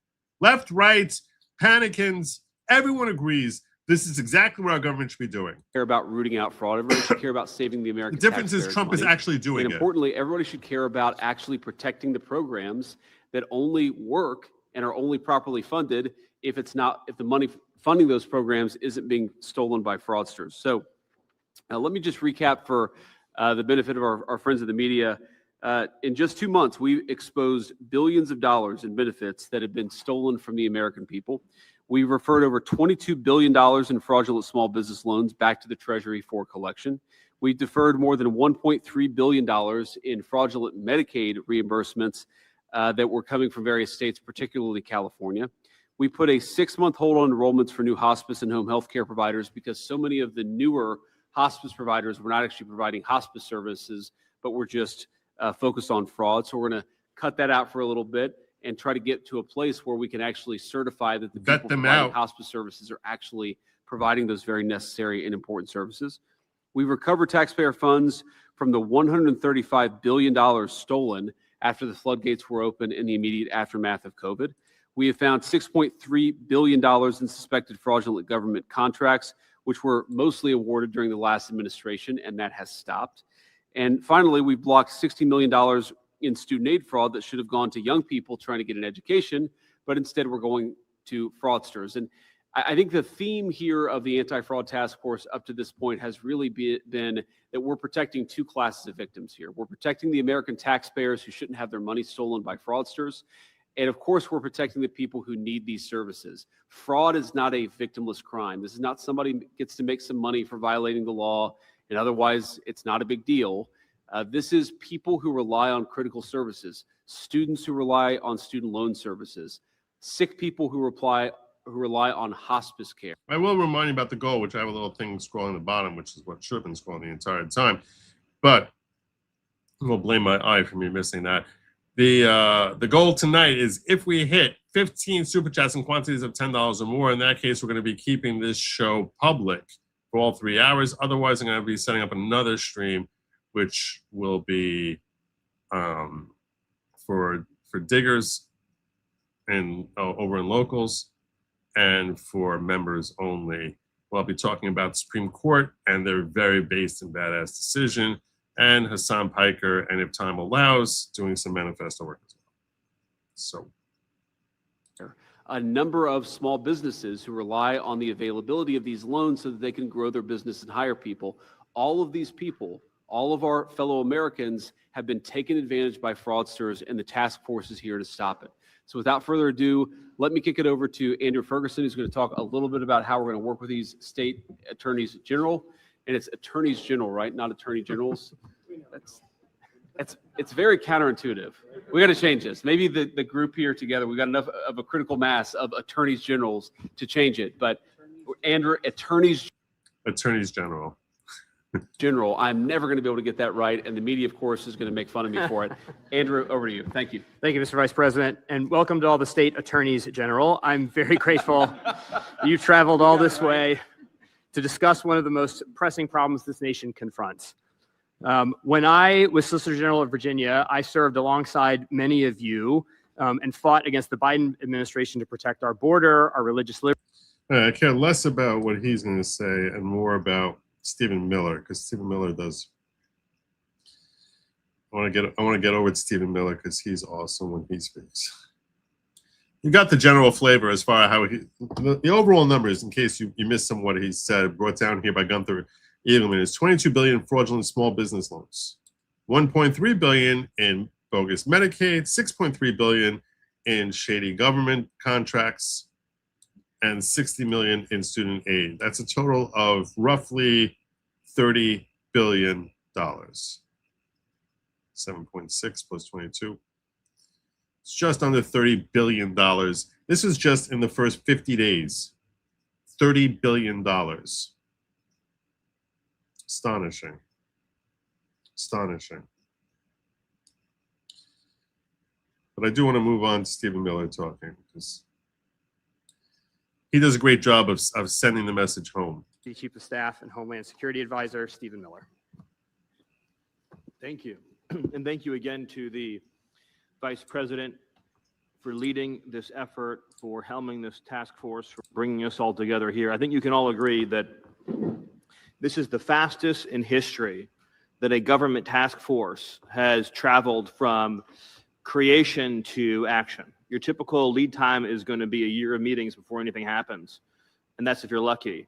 And within weeks of this task force being established, we've seen the largest ever slate of indictments, recovered funds, search warrants, raids, seizures, investigations, and new legal actions to stop, disrupt, and prevent fraud. And that's what really sets this administration apart. People love to bash this administration as if they're incompetent. No, they actually display remarkable competence as far as you have a job, get the job done. And I do think that comes from the top on down. I think that Donald Trump demands that of people who are working in his administration.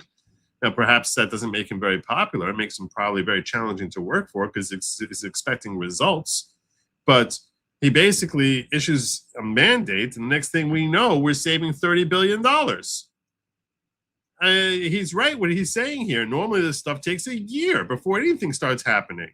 And there's all the conversations and setting up who's in the flow chart of the organization as how this thing's going to be working and the red tape that has to be built in there. And now it's just like boom, boom, boom. Let's start convicting people and let's start getting our money back. That's the Trump administration. That's what sets this administration apart from any administration in my lifetime, and probably any administration last century. What we've learned, which is not surprising to those of us who've spent some time in this area, is that fraud is every bit as bad as President Trump said it was, and even worse. So in other words, everything we found either it is attorneys general. The title is an attorney general. What that means is that you are the attorney who is overseeing your states, the implementation of prosecutions within your state. So it's many attorneys general. I know you can look at the entire title as one thing and say this is Attorney General A and B, and together they are attorney generals. But I think under the rules of English grammar, it is attorneys general. Firms our worst fears or exceeds them. That's the bad news. The good news. Well, let's go back so we don't lose what he was saying. As President Trump said it was, and even worse. So in other words, everything we found either confirms our worst fears or exceeds them. About how much fraud there That's is. the bad news. The good news is that the best team in government under the leadership of Vice President Vance has been assembled to deal with it. And of course, one of those men who you'll hear from in a second is sitting to my right here, the Associate Attorney General for Fraud Enforcement, Colin McDonald. But before I yield the floor, I do want to just touch on one of the points that Andrew hit on in his remarks. All of the systems in our country, whether you're talking about voting, whether you're talking about entitlements, whether you're talking about welfare benefits, were set up based on the honor system. They're set up based on the idea that you could trust the average person through their own morality to abide by the rules and comply with the law. And so the way most welfare works in most states and most places is we take your word for it. If you thought a piece of paper and you say your kids are hungry, you are going to get food stamps. We don't check as a country if you even have kids. The fact is basic as that. We don't even check if you even have children. You will just start getting the checks. And so what's happened to our country is we became a society as we've seen with the Somali refugee problem in Minnesota, where you have a large number of people that are not following the honor system. They're not playing by the rules. They're not abiding by our laws. And the amount that has been fleeced from us is in the hundreds of billions of dollars. I believe, based on what I've seen and what I've heard, is that we could balance the federal budget if the only dollars that went out of the Treasury went to individuals who were properly, lawfully, correctly eligible to receive them. We could balance the federal budgets. We could balance the budgets if we just did away with the fraud. We don't need to do anything more. Do away with the fraud, we can balance the budget. And that ultimately is going to be what we have to do as a country. In the meantime, because of the vice president's leadership, you are seeing the most muscular, robust, aggressive, dedicated, determined, and speedy effort to shut down criminal fraud that has not only ever occurred in the history of this country, but in any developed nation. So thank you. Thanks, Stephen. Colin. Thank you, Mr. Vice President. 50 days ago today, Acting Attorney General Todd Blanche announced the creation of the National Fraud Enforcement Division at the Department of Justice. And today, 50 days later, the Fraud Division has announced 450 major fraud events occurring across the country, from charges to convictions to sentences. We are off to a rapid start to protect you, the American taxpayer, and ensure that your dollars stay where they belong, and that is in your pocket. When an individual's money... Now, the cynic in me is questioning how you get convictions in 50 days. That I question. Most people are pleading. You know, because I want to make sure I'm not being snowed here. So I am a little curious about that. Is stolen, that individual takes it personally and does everything they can to recover their money. This task force, under the Vice President's leadership, we are here to take it personally every time someone decides to rob the United States of their money. We are here to take it personally when someone decides to take money from a program designed to give money, food, health care to the needy, the sick, and the elderly. That is what the Fraud Division is here to do. It's to take it personally for you, the United States of America, when your money is stolen. In the last 50 days, our work includes the unprecedented charges against 15 defendants for Medicaid fraud schemes in Minnesota. It includes charges in a $650 million sober homes Medicaid fraud scheme in Arizona. It includes a guilty plea in a $270 million Medicaid fraud scheme in California. Those are just a few of the successes of the Fraud Division and the Department of Justice in the last 50 days. And we're only getting started. This is just the beginning. Jonathan's telling me put a warm tea bag on an eye 15 minutes before the show to open the glands. Really?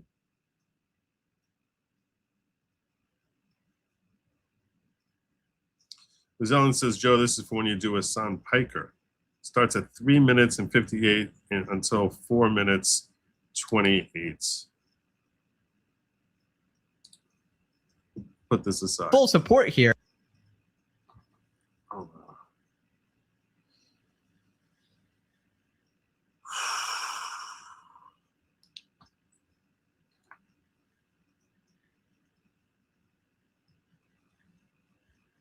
okay, that's painful.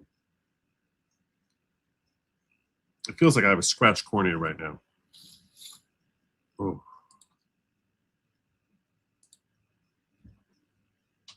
I also should mention, Brian Oldenkamp came on in here and gifted 20 Good Logic memberships. Who did you bring on in here to the following? Oh my gosh, wow. This is brutal tonight.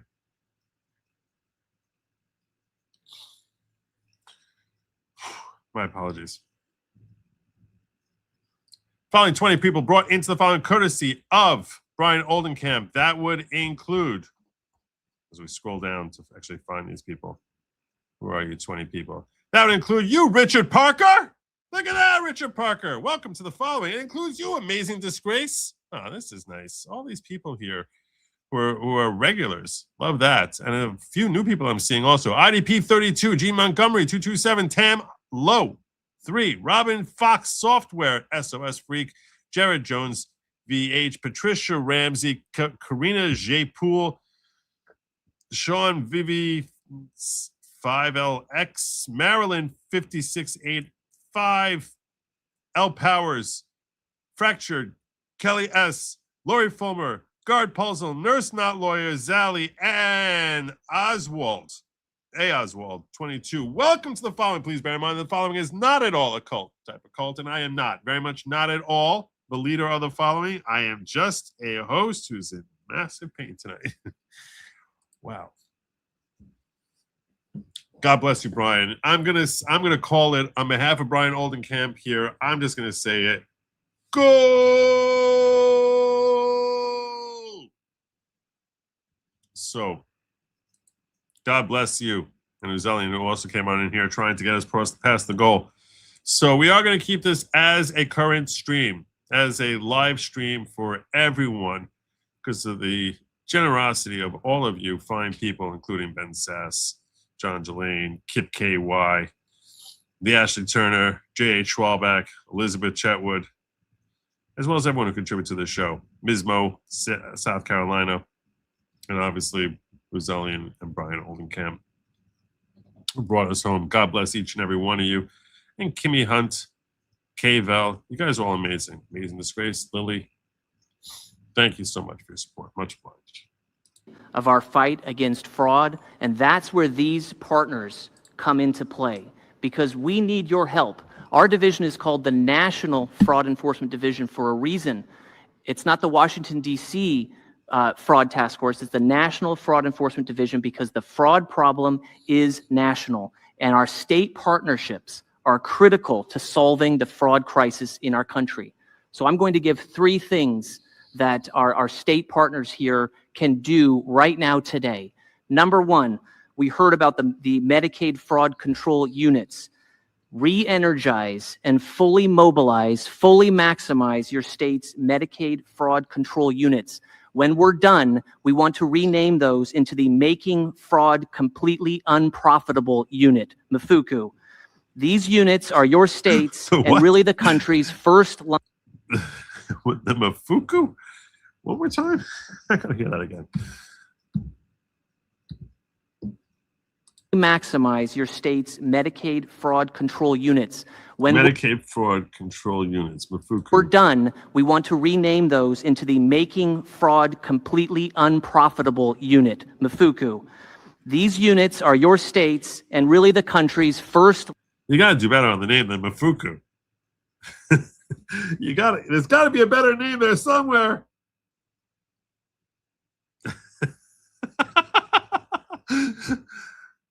What the hell is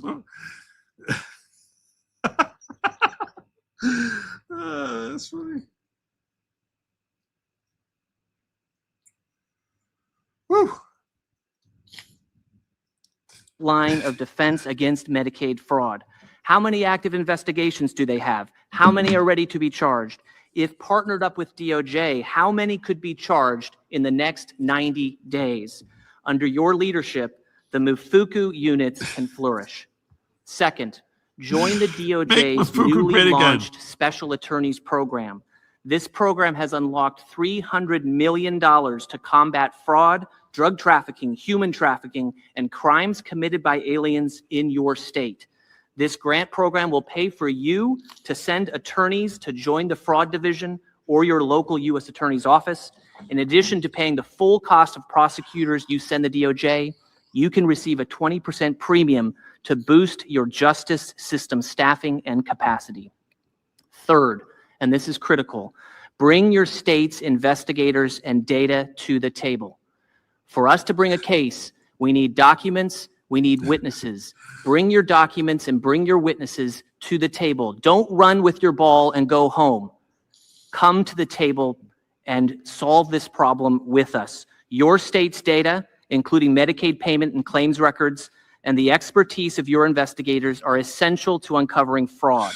We've developed a successful playbook. I have thought about actually just going like this, like the rest of the night, just because I feel bad for you guys. Like I just talk to you this way. This way you don't have to see it.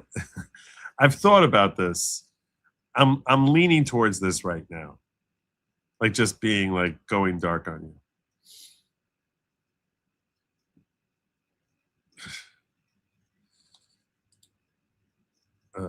for exploiting this kind of data to prosecute fraudsters.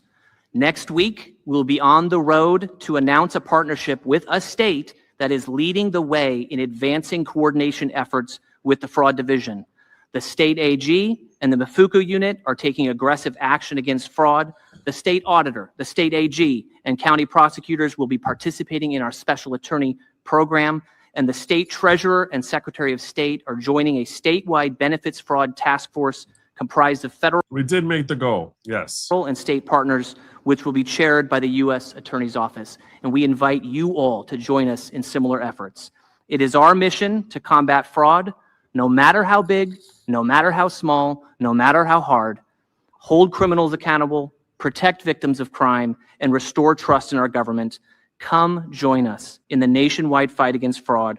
We are ready to partner with you. Thank you, Colin. And let me just leave one final thought here before we dismiss the press and get down to the business of the meeting. So, as Andrew very ably pointed out, these are not victimless crimes. Sometimes the most vulnerable people in our... This story is about to tell you now is a horrible story, a horrible story. And it tells you about, he's about to explain to you how these are not victimless crimes. And this is a horrible story. Awful. Awful. And it really needs to, it shows you how important the Anti-Fraud Division is as far as literally saving lives.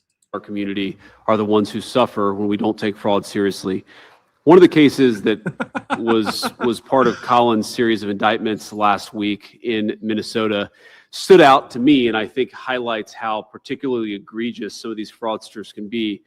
And it's a man who was supposed to be providing services to allow elderly people to live full and independent lives. And what happened instead is that the man who was supposed to provide these services, reimbursed by the Medicaid program, was providing nothing. No services, no help, no check-ins. And the very man, the vulnerable elderly man that he was supposed to be protecting and looking after, was reimbursed by the taxpayer in order to do exactly that. That man died. And one day before he died, after months of being neglected by the caretaker who was getting reimbursed by the American people, one day before he died, he submitted his final reimbursement for services he never provided for a man he never cared for. And that's unbelievable. It's really like the chutzpah is just through the roof. It's unbelievable. The audacity of these people that it's like just billing and billing and billing, providing no services. This guy should go to jail. Let's go to jail. man lived his final moments on this earth neglected while a fraudster got rich by providing services that he never actually provided. That's what we're trying to stop, ladies and gentlemen. That's what we have to fight back against. It's a shame that anything like that happens. But if it does happen, the only way to protect those people and the only way to protect the American taxpayer is to ensure that the fraudsters go to prison and that they stop this ridiculous scam on the American people. So with that, I'm looking forward to the meeting. Thank you, press. We're going to talk in private now. Take care, guys. So there you go. There you go. I'm going to welcome, I think Jim rated me. So those of you coming from Jim's channel, you're not going to see me. I'm going to be going for like another hour here. You're not going to be seeing me very much because I'm having a massive eye problem. And my eye is basically leaking. And I'm kind of in agony. But the show must go on. So it shall. So it shall. This just doesn't feel right. This just doesn't feel right at all. You can even see in this picture here how like my eye is sort of like staring at you. Also want to bring this up to you because I thought this is good news you might want to hear about. Attorney General James Uthmeyer saying once again, we beat Mark Elias. Florida's new congressional district maps stand. Court has ruled in favor of the state of Florida and against those opposing the new maps. So that's at least two new seats, I think, is what he said. It's supposed to be. Is it four? It's four. I think it's 4 seats, right? Hey, Jim, thank you for rating. Much appreciated. Much appreciated. Yeah. So I thought I'd share that news with you because why not make you all happy? Why not make you happy? Just do it like this at least. Make it less glaring.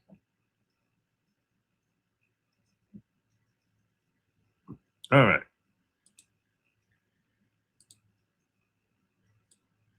Let's talk about Hassan Piker. I think it's appropriate for us start talking about Hassan Piker. So I got some thoughts here.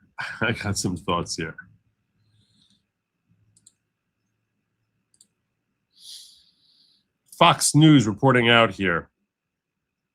In case you're unfamiliar with who Hassan Piker is, he's Cenk Uyghur's nephew.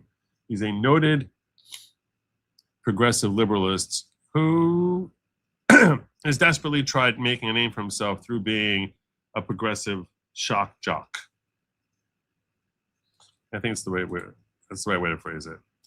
Federal officials have served subpoenas to Marxist political influencer Hassan Piker and Code Pink co-founder Susan Medea Benjamin as part of a wider investigation into whether U.S. organizations and leaders violated U.S. laws and sanctions in supporting Cuba's communist regime. Uh-oh.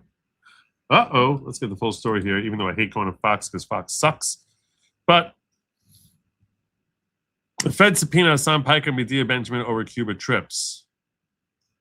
Is this going to be a useful clip or not? How is socialism different than communism? Communism is supposed to be the end stage. It's like the final goal. It's like the final evolution, a stateless, moneyless, classless society, a borderless society. We've never really had communism. I know people will just like jokingly sometimes say real communism. It's impossible to have real communism. Has never been tried, but that literally has never existed. It's impossible to have because people would be roaming everywhere. So you're an idiot. But it's just a theoretical thing. Oh gosh, I hate dealing with Fox. All right, first on Fox. There's growing controversy across the nation over the building of huge. Let's stop with this. See, Fox just does that. Even when I'm on Brave, they're still useless. Federal officials have served subpoenas to Marxist political influencer Hassan Piker and Co-Pink founder Susan Medea Benjamin as part of a wider investigation, as we just read. Piker and Benjamin are among those caught in a federal inquiry into whether activists who traveled to Cuba in March violated U.S. sanction laws through the financing, coordination of delivery of goods to Cuba, including potential contacts within Cuban government personnel or entities on the island. Now, so you're aware of the other side of the story. Hassan Piker and Medea Benjamin are claiming that this was to deliver humanitarian aid and obviously trying to frame this as the evil Trump administration trying to stop people from delivering humanitarian aid. So that's how they're trying to frame it. But that's not what the government seems to think happened. The administrative subpoenas were sent to the pair by the Treasury Department's Office of Foreign Assets Control. The subpoenas, called Requests for Information, or RFI, seek financial, logistical, and communications information revolving around trips the two widely bragged about making to the island nation in March with delegations of the Nuestra American Convoy, or Our American Convoy, from a global network of communist sympathizers, activists, and influencers who brought supplies to the country's ruling Communist Party of Cuba, according to sources familiar with the matter. So if you're giving it out to the people directly, that's one thing. It's unlikely they did that. It's much more likely that they gave it to the communist leaders. The investigation is part of a broader effort by officials at Treasury, State, and Justice Departments to curb malign foreign influence operations inside the United States, particularly activities tied to support for political violence, extremist movements, or acts the U.S. government classifies as terrorism. The scrutiny reflects growing concern among federal authorities and lawmakers over whether foreign actors and aligned organizations are attempting to shape American political discourse, mobilize activists, sow discord, and normalize rhetoric that could encourage violence or undermine U.S. national security interests. So basically what we have here is foreign actors are, the concern of the federal government is that foreign actors are working together with Americans, American sympathizers, to try and promote communism within the United States, or in other ways destabilize our country. According to Fox News digital investigation, Singham has pumped $278 million into nonprofit groups that have pushed pro-China, pro-Cuba, anti-U.S. narratives and street protests for almost a decade since his marriage in February 2017 to Code Pink co-founder Jody Evans, who's also being investigated for her role in the March trip. Code Pink received $1.33 million from Singham after he married Evans. So that was his wedding present. That's Hassan Piker and Jody Evans. Scary looking Jody Evans. In mid-March, organizations in the Singham network, from the Venceremos Brigade to People's Forum, a hub for communist causes in New York City, were leaders of the Nuestra American Convoy, which included an estimated 650 delegates from 33 countries and 120 organizations. The organizations included Democratic Socialists of America, a U.S. nonprofit that promotes Piker as a headline member.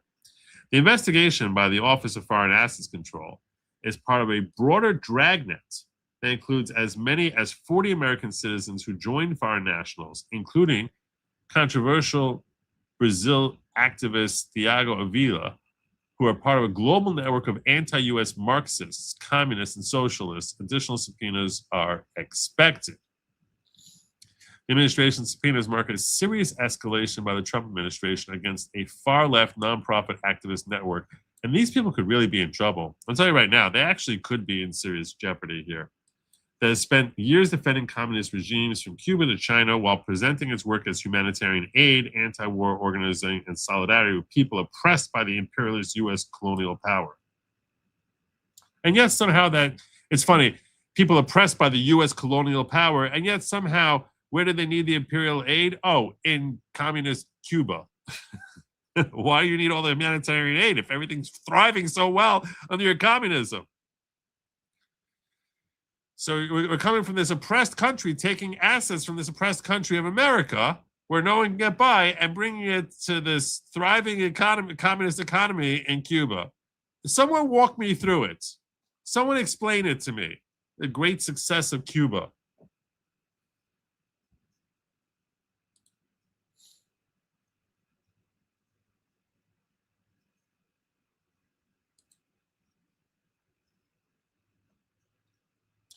As reported, a Fox News digital investigation has identified 145 U.S. nonprofits and activist groups with $1 billion in collective revenues that Justice and Treasury Department officials are investigating as part of a wider influence campaign by Cuba's communist regime and other foreign actors. According to public statements, it's believed that delegation of members stayed at a hotel in the U.S.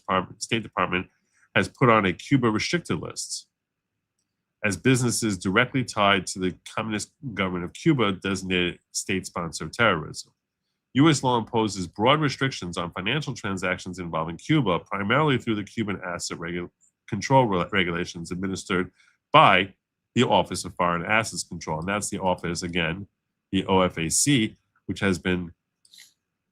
is investigating this. Those rules generally prohibit unlicensed travel-related transactions and the export of goods or services to Cuba, with limited exceptions for journalism, humanitarian projects, educational programs, and certain activities meant to support the Cuban people.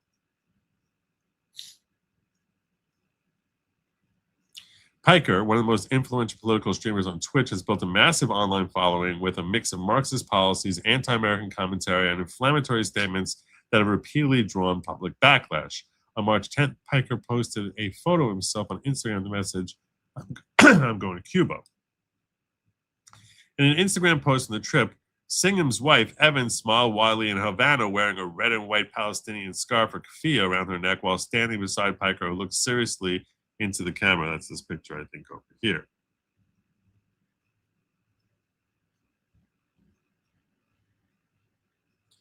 On a live stream this week, Piker said the Justice Department's indictment of Cuban leader Raul Castro is a sham with no legal standing, because he understands the law, designed to create a pretext for escalating U.S. pressure on the island.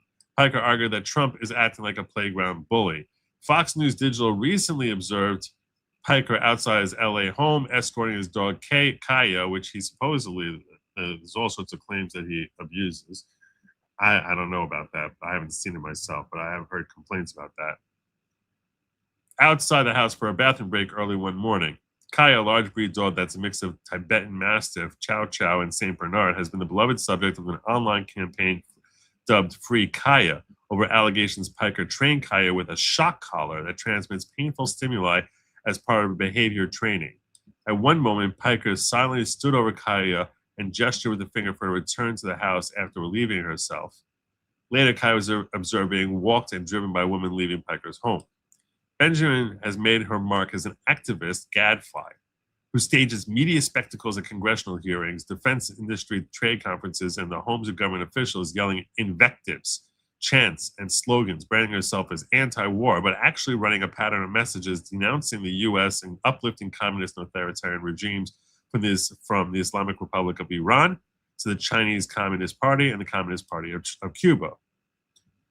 Fox News Digital recently observed Benjamin outside her colorful home in Washington, D.C., with a partner and fellow activist, Teague Barry, who accompanied her on the trip to Havana.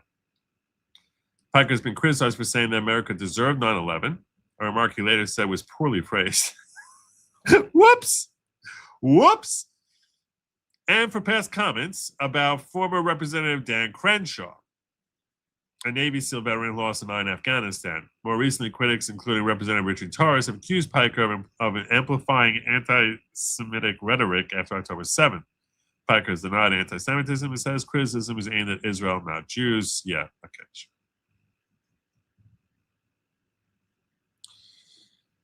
The larger group under scrutiny includes Isra Hirsi, the daughter of Representative Ilhan Omar. According to sources with investigations examining whether Omar may have funded her daughter's travel to Cuba, Omar didn't respond to an earlier request for comment about her daughter's trip. No one else responded. And the OFAC is also investigating Coping's DC coordinator, Olivia DiNucci, a former Division I basketball star from Emerson College in Boston. Her unassuming girl-next-door persona often gains her entry into coveted spaces that she then disrupts with loud theatrics. She joined the convoy led by the Brazilian activist Avio. That's Roy Neville Singham.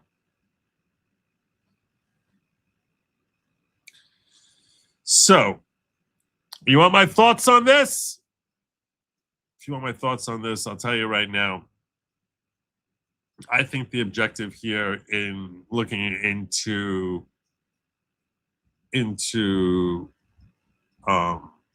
this schmuck over here, and he is a schmuck, is designed to get him to turn. I think this guy is a squealer. I think they want him to turn. I think that they're going to basically levy charges at him, where he's looking at spending the rest of his life in jail. And he will rat and rat and rat and rat. Everything about this guy smells rat. Everything. Self-involved rat. Everything about him spells rat.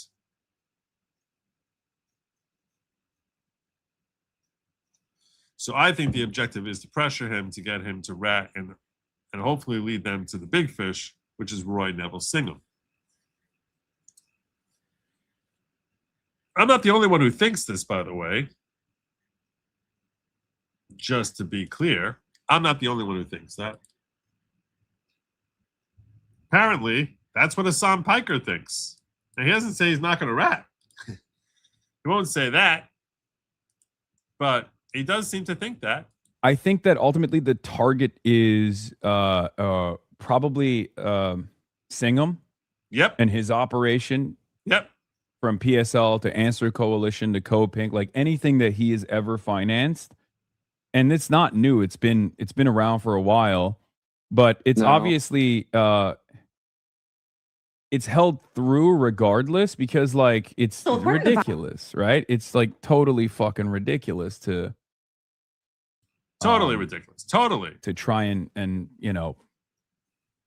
to try and stop like the political advocacy of an American citizen. No, you can't be Right. promoting Roy stuff. Singham is an Communism. American citizen. He lives in China now, and he's a centimillionaire. I think he like has almost. He's probably a billionaire. Almost $1 billion. Not sure how much money he has now, but like he's been a funding vehicle for a lot of like political political movements in the country, like a lot of activism, and they hate that shit. Like the American government hates that shit, so they're trying to jam him up. You know, they're trying to hit him on anything and everything they possibly can. And he's gonna sing. He's gonna sing on Roy Singham. That's it. That's the goal here. And he's gonna sing. That's the broader goal. I agree. That is likely the goal.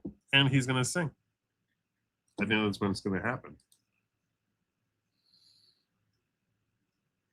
This is brought by Stu Smith. He's identifying PSL as the Party for Socialism and Liberation. That was the first agency that was mentioned there, Code Pink, which you undoubtedly have heard of already. I think that ultimately he's already starting to name names of all these agencies. Singham usually stays far from the public-facing side of the operation. His influence runs through subordinates and funding channels and the groups orbiting his network. That's why it stands out when people inside that ecosystem mention him directly. It's unusual for them to mention it. Neville Roy Singham, billionaire money is fine if it funds the revolution. This is Madeline Pendleton, who went on the Cuba convoy with the People's Forum Youth Brigade, casually explaining the new rules. So People's Forum is funded by a Chinese billionaire. You hear that about PSL a lot, and there is a Chinese billionaire who gives PSL some money sometimes. But the Chinese billionaire gives People's Forum a lot of money, and they posted a really funny thing about it back in 2021 that I want to show you. So they said, for months, we've been the target of a campaign that alleges our funding comes from dark money. A few years ago, we met Roy Singham, a Marxist comrade who sold his company and donated most of his wealth to nonprofits that focus on political education, culture, and internationalism. It seems to bother some folks that we receive funding that furthers our anti-imperialist politics. It seems to bother them even more that our funder is also a staunch anti-imperialist whose work goes back to the Black Panthers and the LRBW in Detroit. Yeah, everybody always talks about this Chinese billionaire thing. So we're going to open this from the Black Agenda Report and learn about him really fast. The folks who make allegations against us are steeped in the worst kind of racism, believing somehow that our funding robs us of agency and self-determination. Not at all. Roy follows in the footsteps of his father, Archie, a committed activist for national liberation. We've got that open too. Ultimately, our solidarity with the peoples and countries at the epicenter of the struggle against U.S. imperialism will not be moved by the racist allegations made by the people who loudly echo State Department and Pentagon discourse. So I thought this was really, really funny.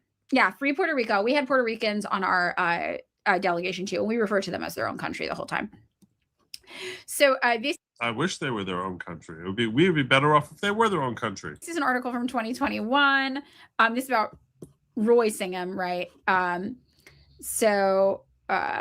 This is a great article you can read if you want to learn more about the Chinese billionaire funding left-wing movements out here in the United States. He does fund some stuff. It's certainly not the sole source of most people's funding. And also, who cares? He's a leftist. He sold his company, he got rich. He wants to give all his money away, right? If fucking Cardi B was doing all of this for the Democratic Party, you'd be patting her on the back, right? Oh, Singham is the same. Yeah, he's the same guy that they say funds PSL. But PSL also, I know, is like member funded mostly. They will all rat. They will all rat. They will all rat. It's not like, I don't know. They try to make it seem like the Chinese Communist Party is secretly running these like little campaigns out here. You know what I mean? I wish, first of all, that would be dope as hell if we all just got paid. It would be totally fine if China was controlling us. That'd be great. We would love it if China was funding us. Be communist by the Chinese Communist Party. I'd be so on board. But no, he's just a guy who gives money to a lot of different orgs that promote politics he likes, and some in the United States. Some Marxist orgs in the United States get money from him too. Or he's a puppet for the CCP. Never thought of that, did you? Maybe he's a puppet for the CCP. Maybe CCP gives him money because he's an American, and that way he's able to give the money to these organizations. I don't know. But if they were being controlled by China, they wouldn't care.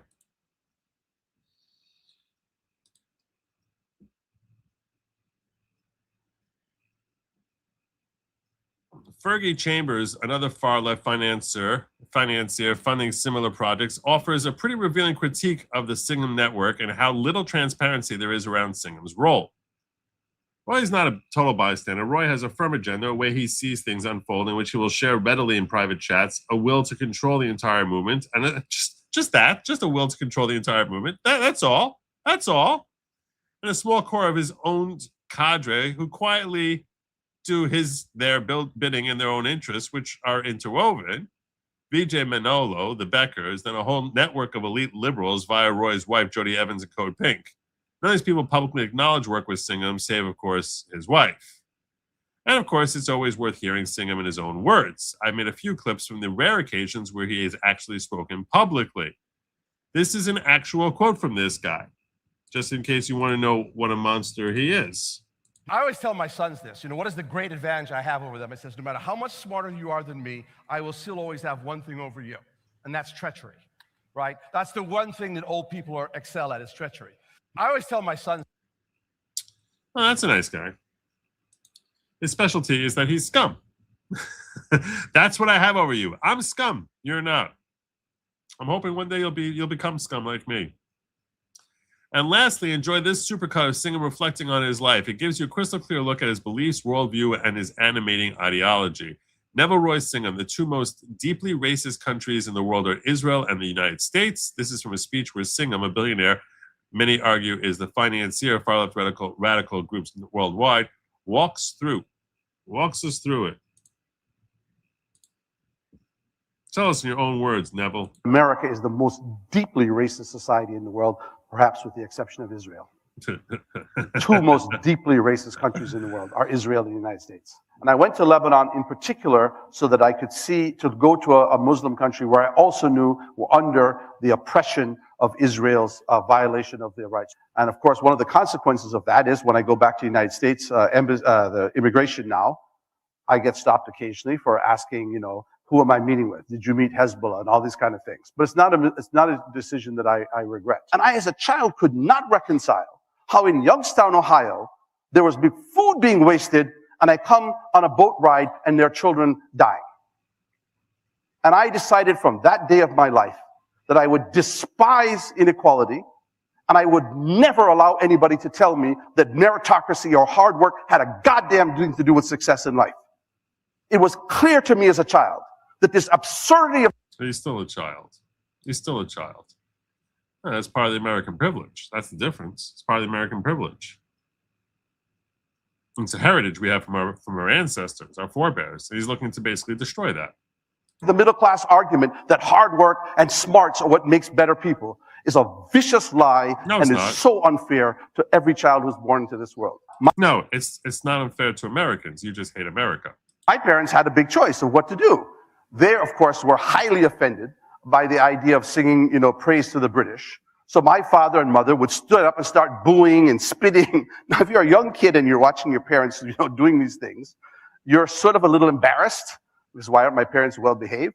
But then my parents said, listen, look at all these black people in the audience. What are these white people sitting up on the stage? Why are you this? So we had, as children, had to make a choice. Are we influenced by our parents? Do we do this? No, fortunately, my father was a good politician, and so he would go around and organize people and get all the things to do it. So pretty soon we were not the only one. So I was very proud as a young person to have, this consequence. Then I decided to go to the United States and join the Revolutionary Black Movement. It was very important for me to have long hair because Rastafarians in Jamaica had long hair and militants in the United States had long hair. And my hair was already going bald and it was wispy and it was looking weird and straggly, but I had to have long hair. In Jamaica, you had to have very English, and I refused to have my hair cut. My privilege from Ferguson to Brazil, where I got to meet farmers who were seizing land for the poor, to South Africa, where ThoughtWorks is helping the militant trade union NUMSA create software that will organize their members. We sang for 8 hours because they killed 3 of their leaders, to coming to India and meeting, such a wonderful fighting resistance. I know that I only do that because you guys are billable at clients that you saw yesterday. I am acutely aware of my privilege. Only promise I make to you is I try to do my very best with that privilege to represent you everywhere I go as a set of people who are determined to prove that this next generation of young people will not make the choices that my generation made or Sudhir's generation made and turn their back on society because of privilege, careers, and consumerism. In other words, he hates America and he's scum. That's essentially what we have.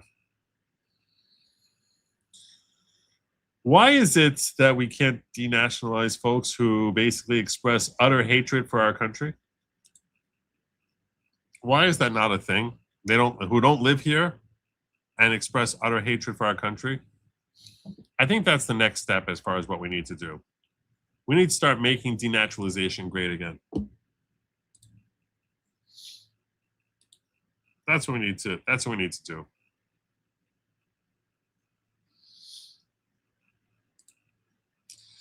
Now, Hassan Piker, which got us started talking about this whole thing,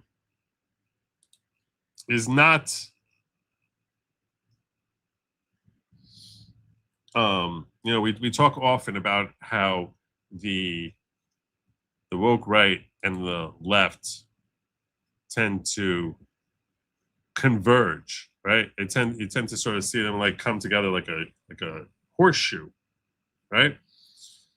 But Nick Fuentes, who I don't know who's funding this guy, but he's definitely being funded.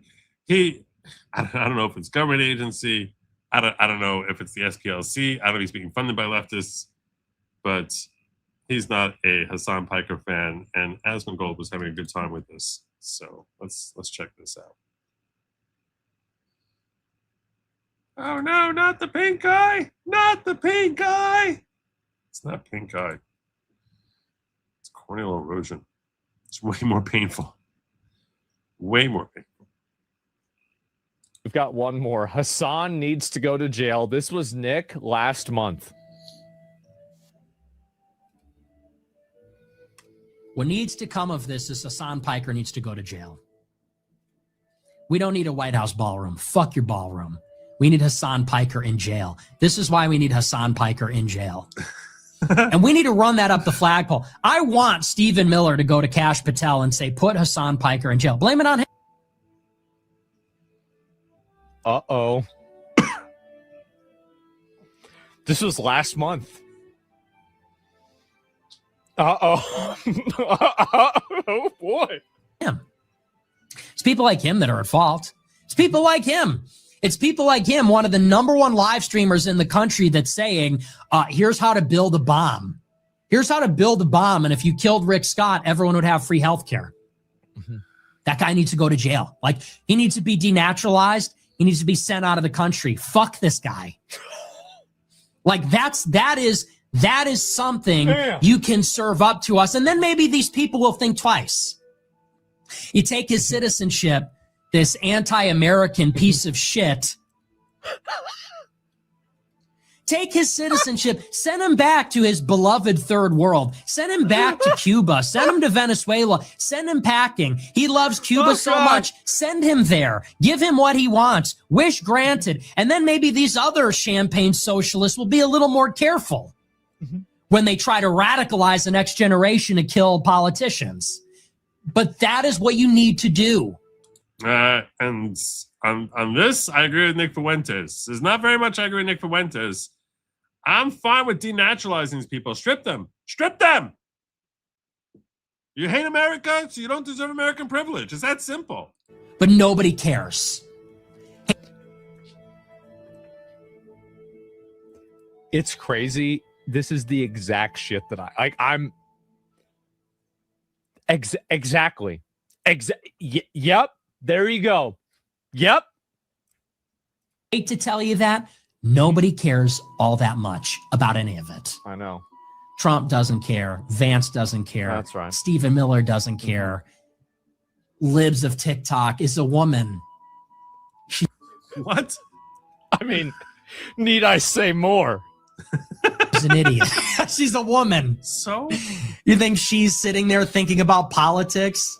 She's thinking about how she looks when she pretends to think about politics.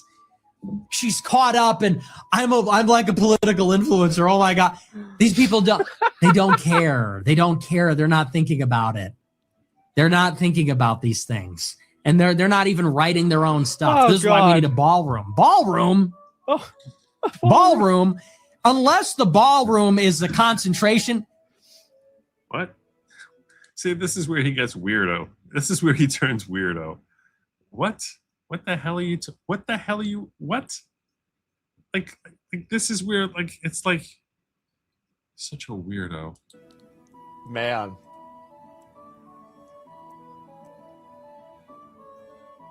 Man.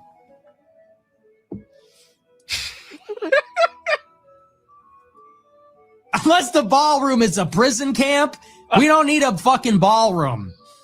We need a prison camp. We need a re-education ballroom, a re-education room. Unless the ballroom is... See, this is where he starts becoming the lunatic.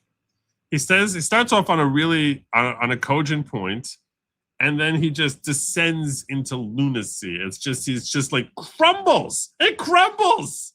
It just becomes this thing. It just like totally crumbles. He totally melts down in the middle of what he's saying. It's like, what the hell is wrong with you? You hate women. You probably have all sorts of issues. This dude has all sorts of issues with women. And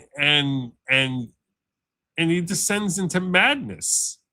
He literally descends into madness. Look at the crazy eyes he's got. It's like, as soon as I say, like, at this point, I kind of agree with him about denaturalizing folks. And the next thing you know, he's talking concentration camps. Oh my God, my eyes killing me. Whew. That's painful.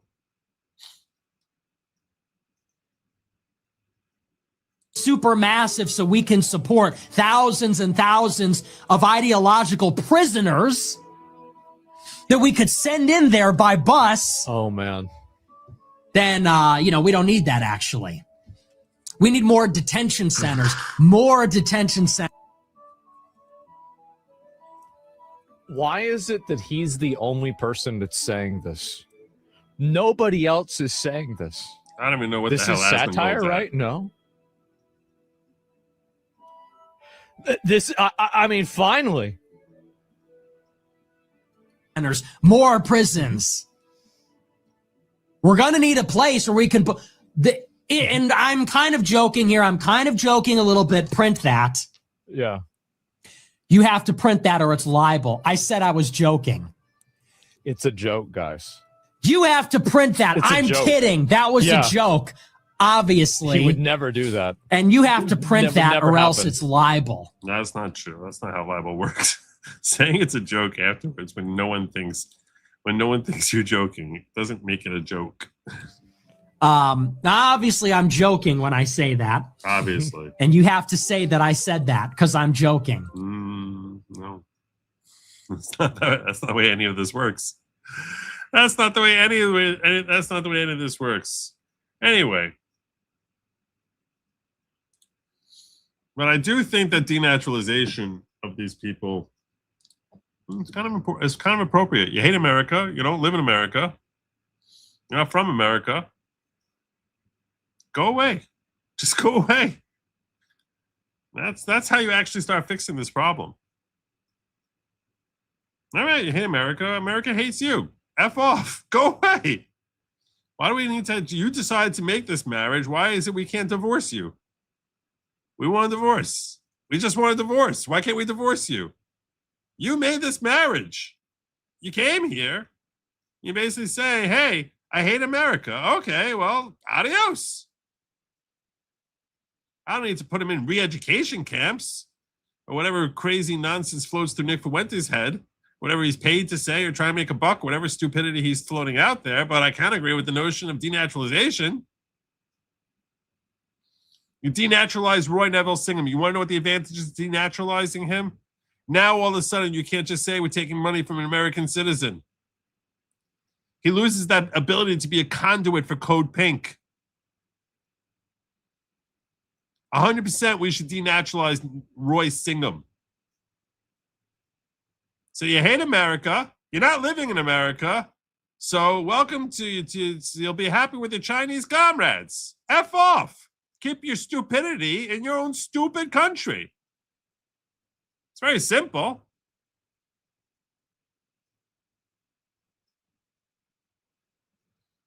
All right. We can quibble over the labeling, whether you want to say adios or GTFO. You can say GTFO. I'm fine with that.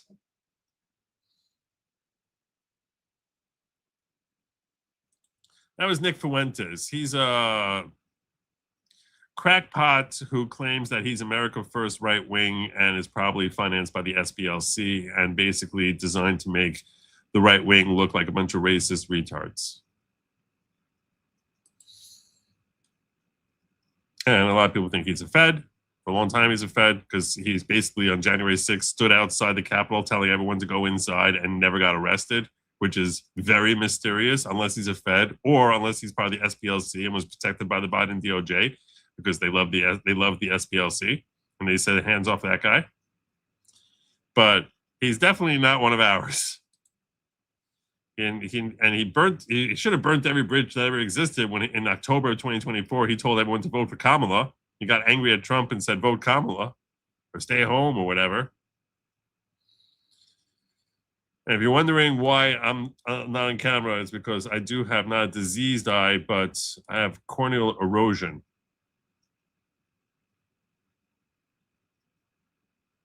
So it's not a pretty sight tonight. See? It's not a pretty sight. And I felt like I was grossing people out with my eye just dripping. So I figured the show must go on. And in particular, I want to cover for you this win that we had as we wrap up and go into our next story. But yeah.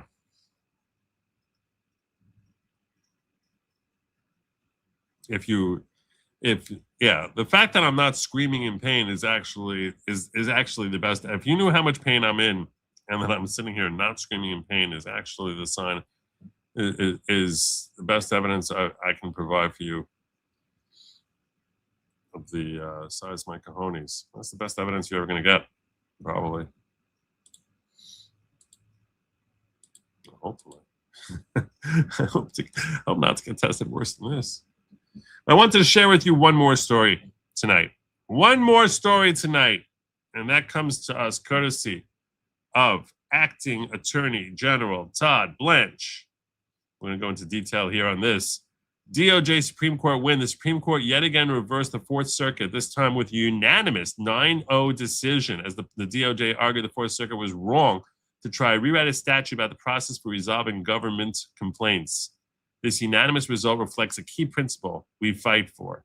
Judges have to be judges resolving the case before them and should never try to seize Congress's role. This is an awesome, awesome, awesome decision I'm about to share with you here. As soon as I dig it up. It's definitely here near the bottom.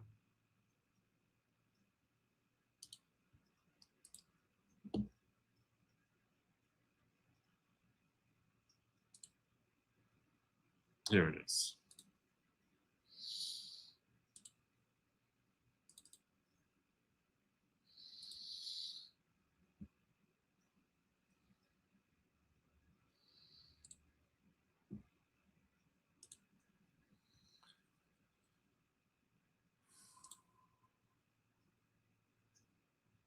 In a case before the Supreme Court, a decision came down today, and Darren K. Margolin, director of the Executive Office for Immigration Review, versus National Association of Immigration Judges. The immigration judges, in case you're wondering, were very, very upset.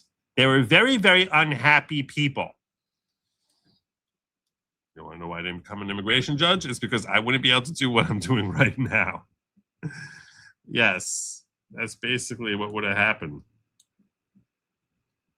After the Executive Office for Immigration Review adopted a policy regulating immigration judges' work-related speech.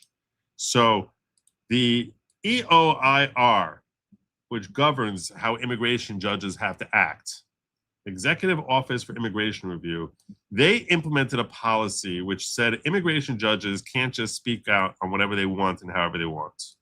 So after they came out with that policy, an association of such judges challenge a policy in federal district court. They said, hey, you can't restrict our speech. That's not fair.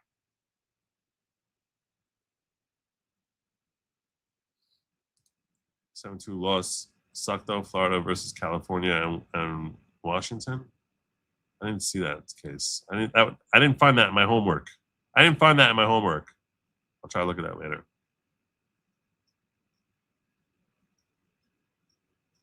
What are you talking about? What are you talking about? I have nothing on my tie. I know what you're talking about. My tie. I'm just a weirdo.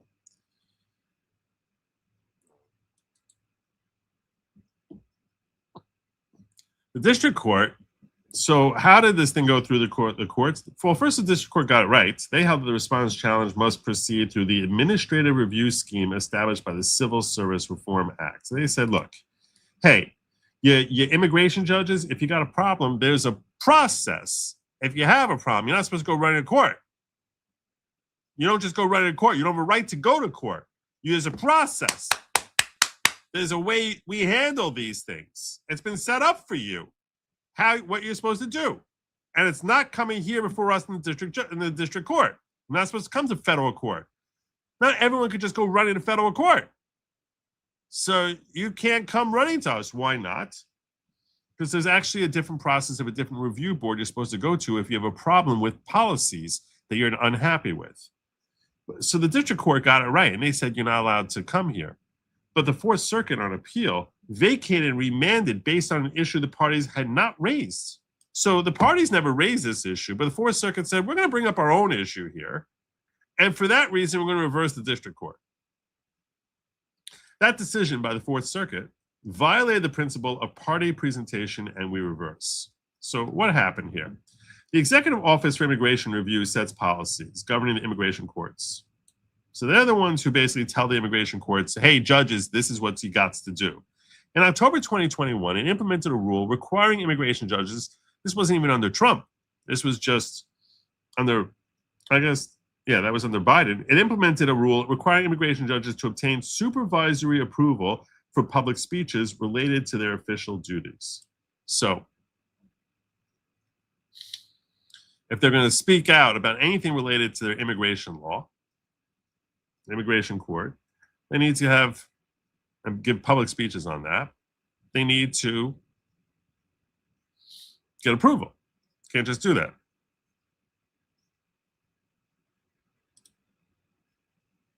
Brian covered the 7-2 decision. Okay. The policy was meant to ensure that employee speech, which may be seen as bearing the imprimatur of the office, is consistent with its official positions. Meaning, the reason they came up with this policy is they're afraid that you're now going to be seen as representative of immigration courts, and you might be saying stuff that's inconsistent with what our position is. So we don't like that. You're going to basically lead people to misunderstand what the immigration court position is. So that's why they had this policy. The respondent challenged the policy in the Eastern District of Virginia. That's the Fourth Circuit, asserting violations of its members' First and Fifth Amendment rights. So they said, hey, we got a right to free speech, and you got no business being here, and you got no business trying to silence us. Hey,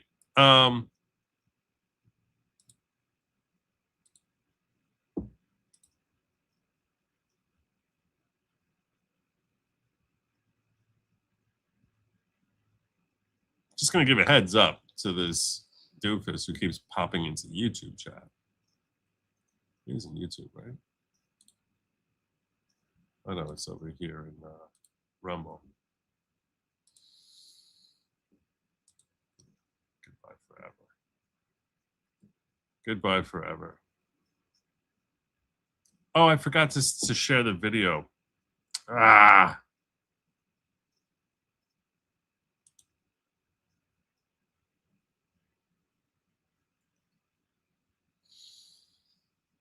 Can I come back to it? So I'm really into this. I'm sorry. I'm sorry, Zellian.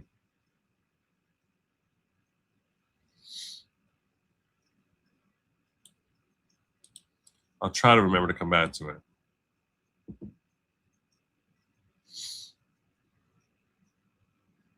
So the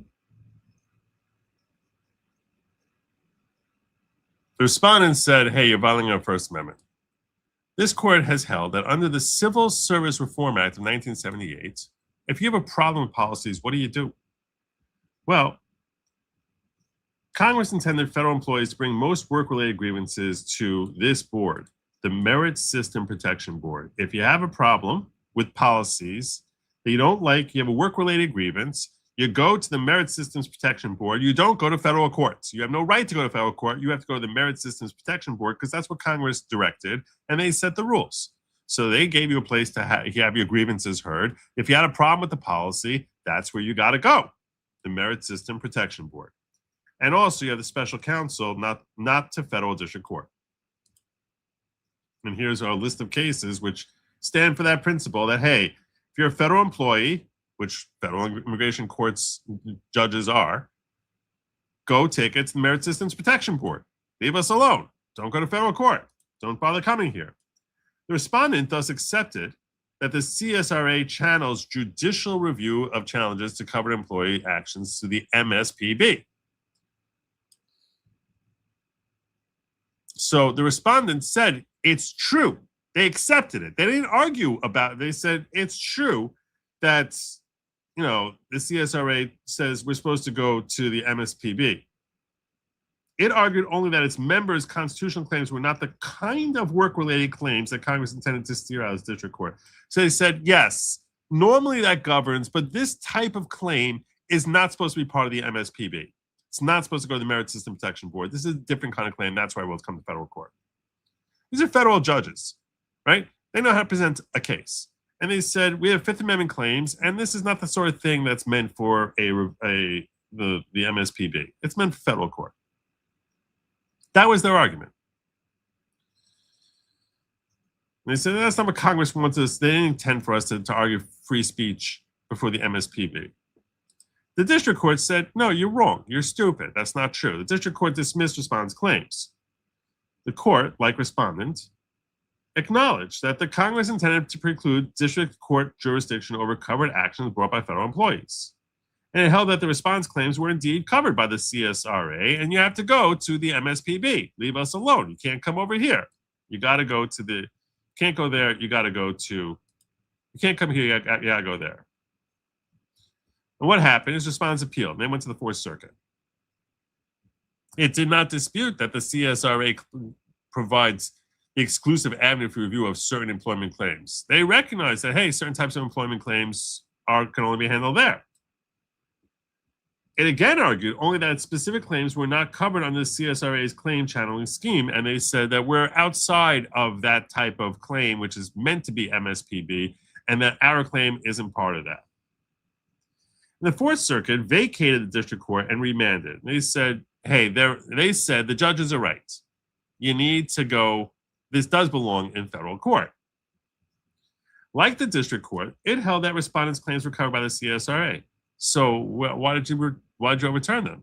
The CSRA says, go to the MSPB, go to the Merit System Protection Board. So they said, well, no, they're right that it is part of that. The court recognized our precedent, holding that Congress designed the CSRA to divest district courts of jurisdiction to review legal challenges. They said, hey, the Supreme Court said you can't hear these types of challenges. So why did they reverse? Nonetheless, it held that factual circumstances had called into question whether the CSRA was functioning as Congress intended. What? Specifically, the court believed that legal challenges to the 10-year protection afforded MSPB members in the special counsel, the MSPB's lack of quorum, may require a new examination of congressional intent to channel covered claims out of district courts. So like, we're not so sure that Congress really liked this, what's going on here. So that's why we remanded. The court thus remanded for fact-finding into the current operation of the MSPB. So bear in mind, this is not a claim that was made by the judges when they filed their claim. This is something invented by the Fourth Circuit. They're like, look, you didn't raise this claim, but we don't like the way things are happening over there with the CSRA, and we think that maybe there should be a whole fact-finding thing to see whether things are going properly over there. And the lower court should go do that. Well, that's not even something that anyone who brought this case thought was an issue. So they're inventing a new claim on behalf of the judges who are complaining that their free speech is being violated. And the Court of Appeals denied rehearing en banc, which is when sometimes when one party loses, they can ask, we get all of the judges to weigh in on this, not just the 3 panelists? And they said, we're not going to listen to it en banc. Judge Quattlebaum, joined by 3 judges, dissented. He criticized the panel for shirking party presentation principles by deciding the case on a novel ground without any party raising the issue without requesting supplemental briefings. So what he's criticizing them is you can't just give them a new argument to raise that they never raised. You can only address the legitimacy of the arguments they present. If they do not present the arguments, you cannot say, look, we think your argument that you gave us stinks. Here's a better one that helps you win. That's not the role of the court. The court's not supposed to be doing that, saying, here's an argument that helps you win. And P.S., you win. That's not the way any court in America is supposed to operate.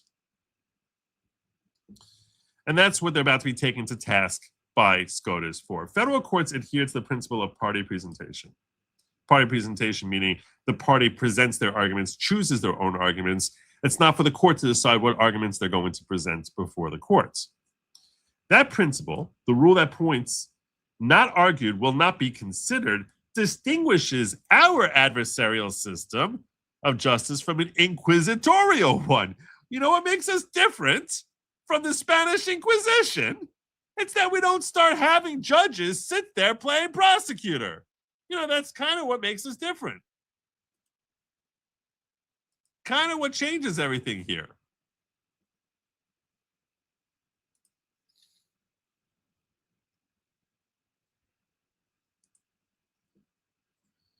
That's a very harsh line from the court. The reason we're not Russia is because our judges aren't sitting there trying to come up with arguments in favor of one side over the other side. That's what makes us different from China. And so what makes us have a great adversarial system is we say, hey, the parties themselves choose what arguments they are going to present. And then the court decides how good or bad those arguments are. The court is not supposed to be inventing new arguments for one side to win.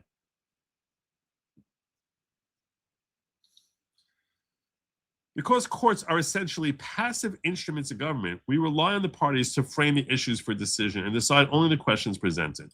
You can only weigh in on what they present. You cannot help them and say, hey, use this argument because we'll give you a win on this. We recently reversed the Fourth Circuit for violating this party presentation principle. Look, this is the second time you guys are doing this. What the hell is wrong with you in the Fourth Circuit? We don't even understand what the hell you're doing. We just did this. We just went over this. We just told you this before. What are you doing? In Clark, a state prisoner seeking federal habeas relief argued that his trial counsel was ineffective for failing to investigate whether the entire jury had been tainted by one juror's unauthorized crime scene visits. So one juror had gone to the crime scene, wasn't supposed to go there. And he said that, and the criminal defendant who lost said, hey, you didn't go and you should have seen the impact it had on the rest of the jury. And my lawyer didn't do that, so I had terrible counsel. I had ineffective counsel. I need to get a new trial because my lawyer sucked. The district court denied relief, but the Fourth Circuit reversed and granted a new trial. It did so based not on the prisoner's ineffective assistance claim, but instead on a combination of extraordinary failures from juror to judge to attorney. So they basically said, we're not going to take it just on your attorney's side. We're going to look at all these new other things also that you never brought up. Because those things collectively deprive the prisoner of his confrontation and impartial jury rights.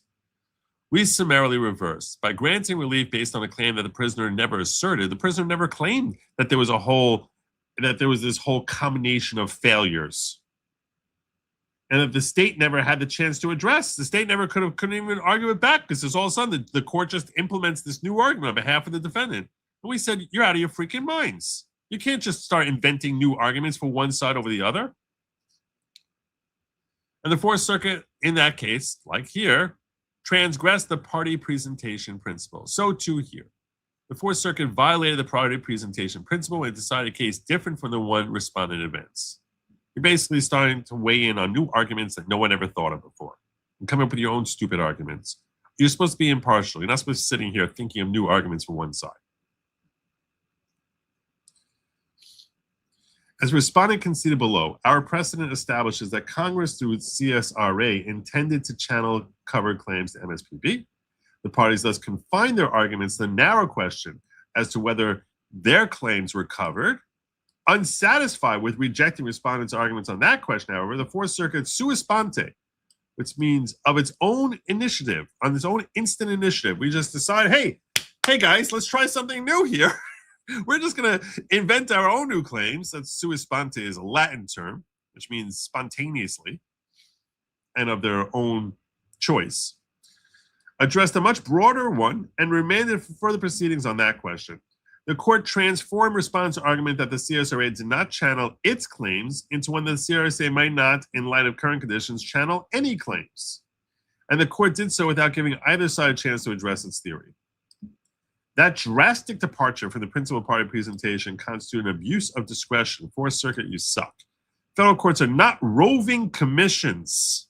You're not sitting there roaming around trying to implement justice as you see fit. You're not licensed to sally forth each day looking for wrongs to right, which is essentially what the Fourth Circuit is like, hey, we think that this is wrong. I know you know what else brought it up. We're the first ones to think of this, but this is what we think is right. That's not your role. You don't have that license. You don't have that jurisdiction. The Court of Appeals lost sight of those principles here. This is another stern rebuke from SCOTUS. The petition for writ of certiorari is granted, judgment of the Fourth Circuit is reversed, and the case is remanded for further proceedings consistent with this opinion. And hopefully they got it right. So, it is so ordered. This alone would have been very, very nice and impressive, but in addition to this, thankfully, we still have Justice Clarence Thomas. God bless him. May he live for many, many more decades in perfect health and strength of mind.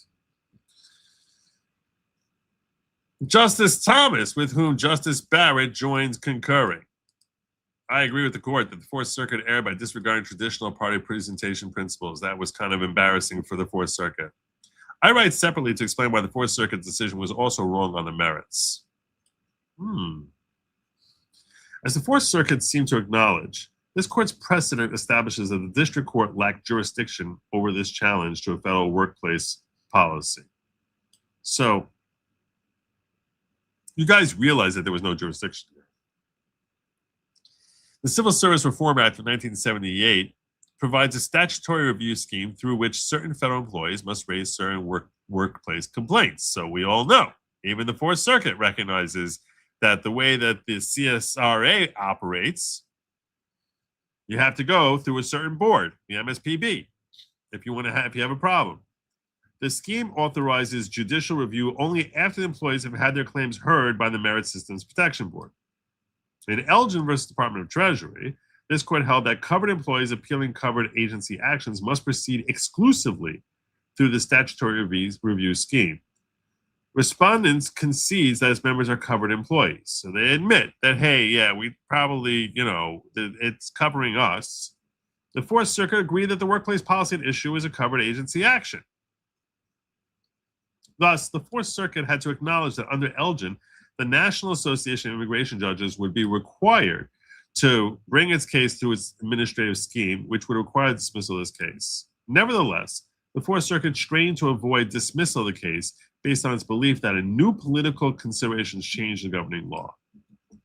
The court explained that it would not allow its black robes, this is what the Fourth Circuit wrote, that we're not going to allow our black robes to insulate us from taking notice of items in the public record.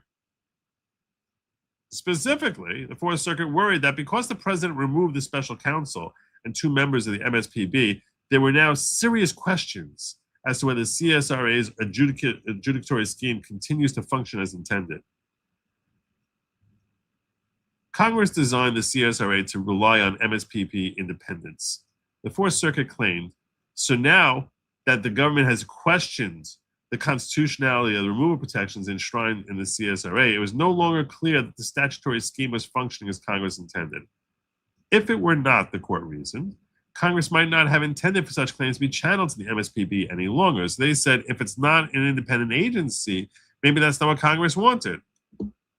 And that's why the Fourth Circuit thus remanded to the District Court for fact-finding to know how the CSRA scheme is functioning. Give us an update. How's it working since Trump fired those useless people?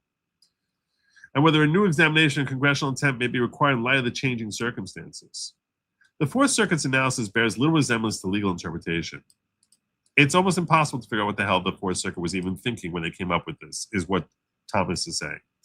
Neither the president's view that he can remove federal executive officials, nor is having done so, change the meaning of the statute or the binding nature of this court's interpretation of it. I don't give a damn. In other words, Thomas is saying, I don't give a damn what the hell Trump did here. That doesn't change what the law is.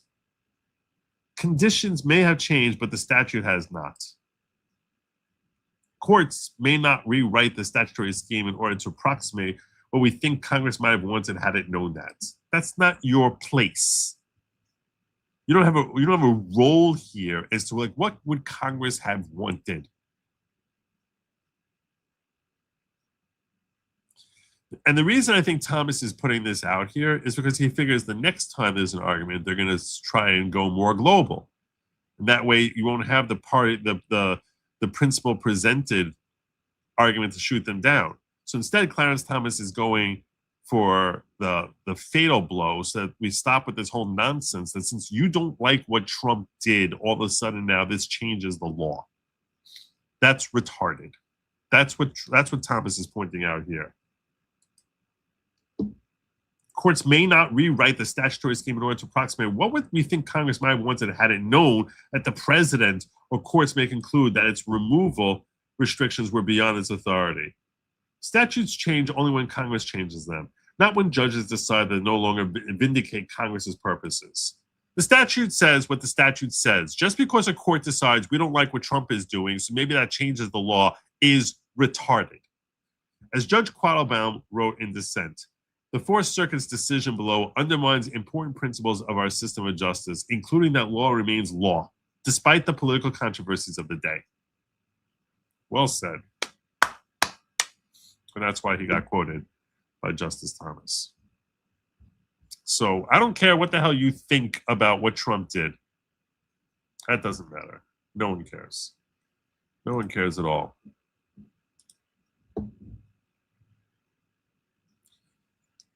And that's what I have for you tonight. I thank you all for joining me, weathering through my leaky eye, my no camera, and all the other stuff that's happening here. And your thoughts and prayers are much appreciated for my return to good health, God willing, hopefully soon, speedily in our days. And God willing, tomorrow evening, I will be back here, likely with Sin, and we'll sit here breaking down for you. I'm going to try to be out here at 10 p.m. promptly tomorrow at 10 p.m. Eastern time. Until then, I'm going to remind you that lab meat was never meant. Oh, wait. Oh, my gosh. I almost forgot something. Whoa, whoa, whoa. Slow your roll, Joe. There was something that Uzelian shared with me earlier that he asked me to share with you related to the Hassan Piker story. I think he said it goes for like a minute and a half. So this relates back. We're going to pretend we didn't talk about the whole Fourth Circuit thing for a moment. Let's go back to when we were talking about Hassan Piker. In case you joined late, it's roughly a half hour ago is when I was talking about Hassan Piker. And that's when I should have brought this to your attention. Thank you, Uzelian. Right. So unfortunately for Hassan, he actually admitted on a podcast that the government of Cuba actually somewhat contacted him or a representative of him and essentially invited him over or wanted him to be there, presumably to do propaganda. The Cuban government actually hit my contact from the embassy and told him that if the only thing stopping us from coming to Cuba was the consistent internet access, we can make it happen. Now, apparently they photographed him outside his home. Marxist political influencer Hassan Piker stands outside his home in West Hollywood, pointing silently to his dog Kaya to direct her back into his home. Interesting, he's pointing this time and not shocking. Are you sure he didn't say place and go bzzz? Because that's what he usually does. I guess a picture can never really capture the true horror of how Hassan treats his dog. That can only be documented 10 hours on stream, where she's begging for a sip of water. Anyways, so Hassan responded, and the crash out is legendary. Hassan thinks there is no silver lining in his current situation. This is not good. I know usually you have the work of rallying the orgs you support, but in case they try to bring you to court, you should definitely consider coordinating with orgs you've been pushing and try to publicly mobilize your community and not only your defense, but use yourself as an example that the admin is hunting down real pro-American voices like Medea. Show them that your emotion goes beyond being a Twitter power user that's buddies with Elon's exes. Dude.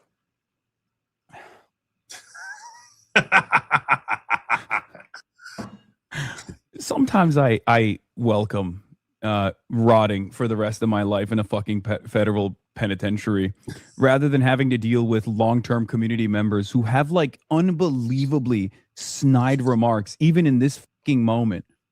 Like, what the fuck, dude? What? You're giving me advice on something that you don't know if I'm doing or not, okay?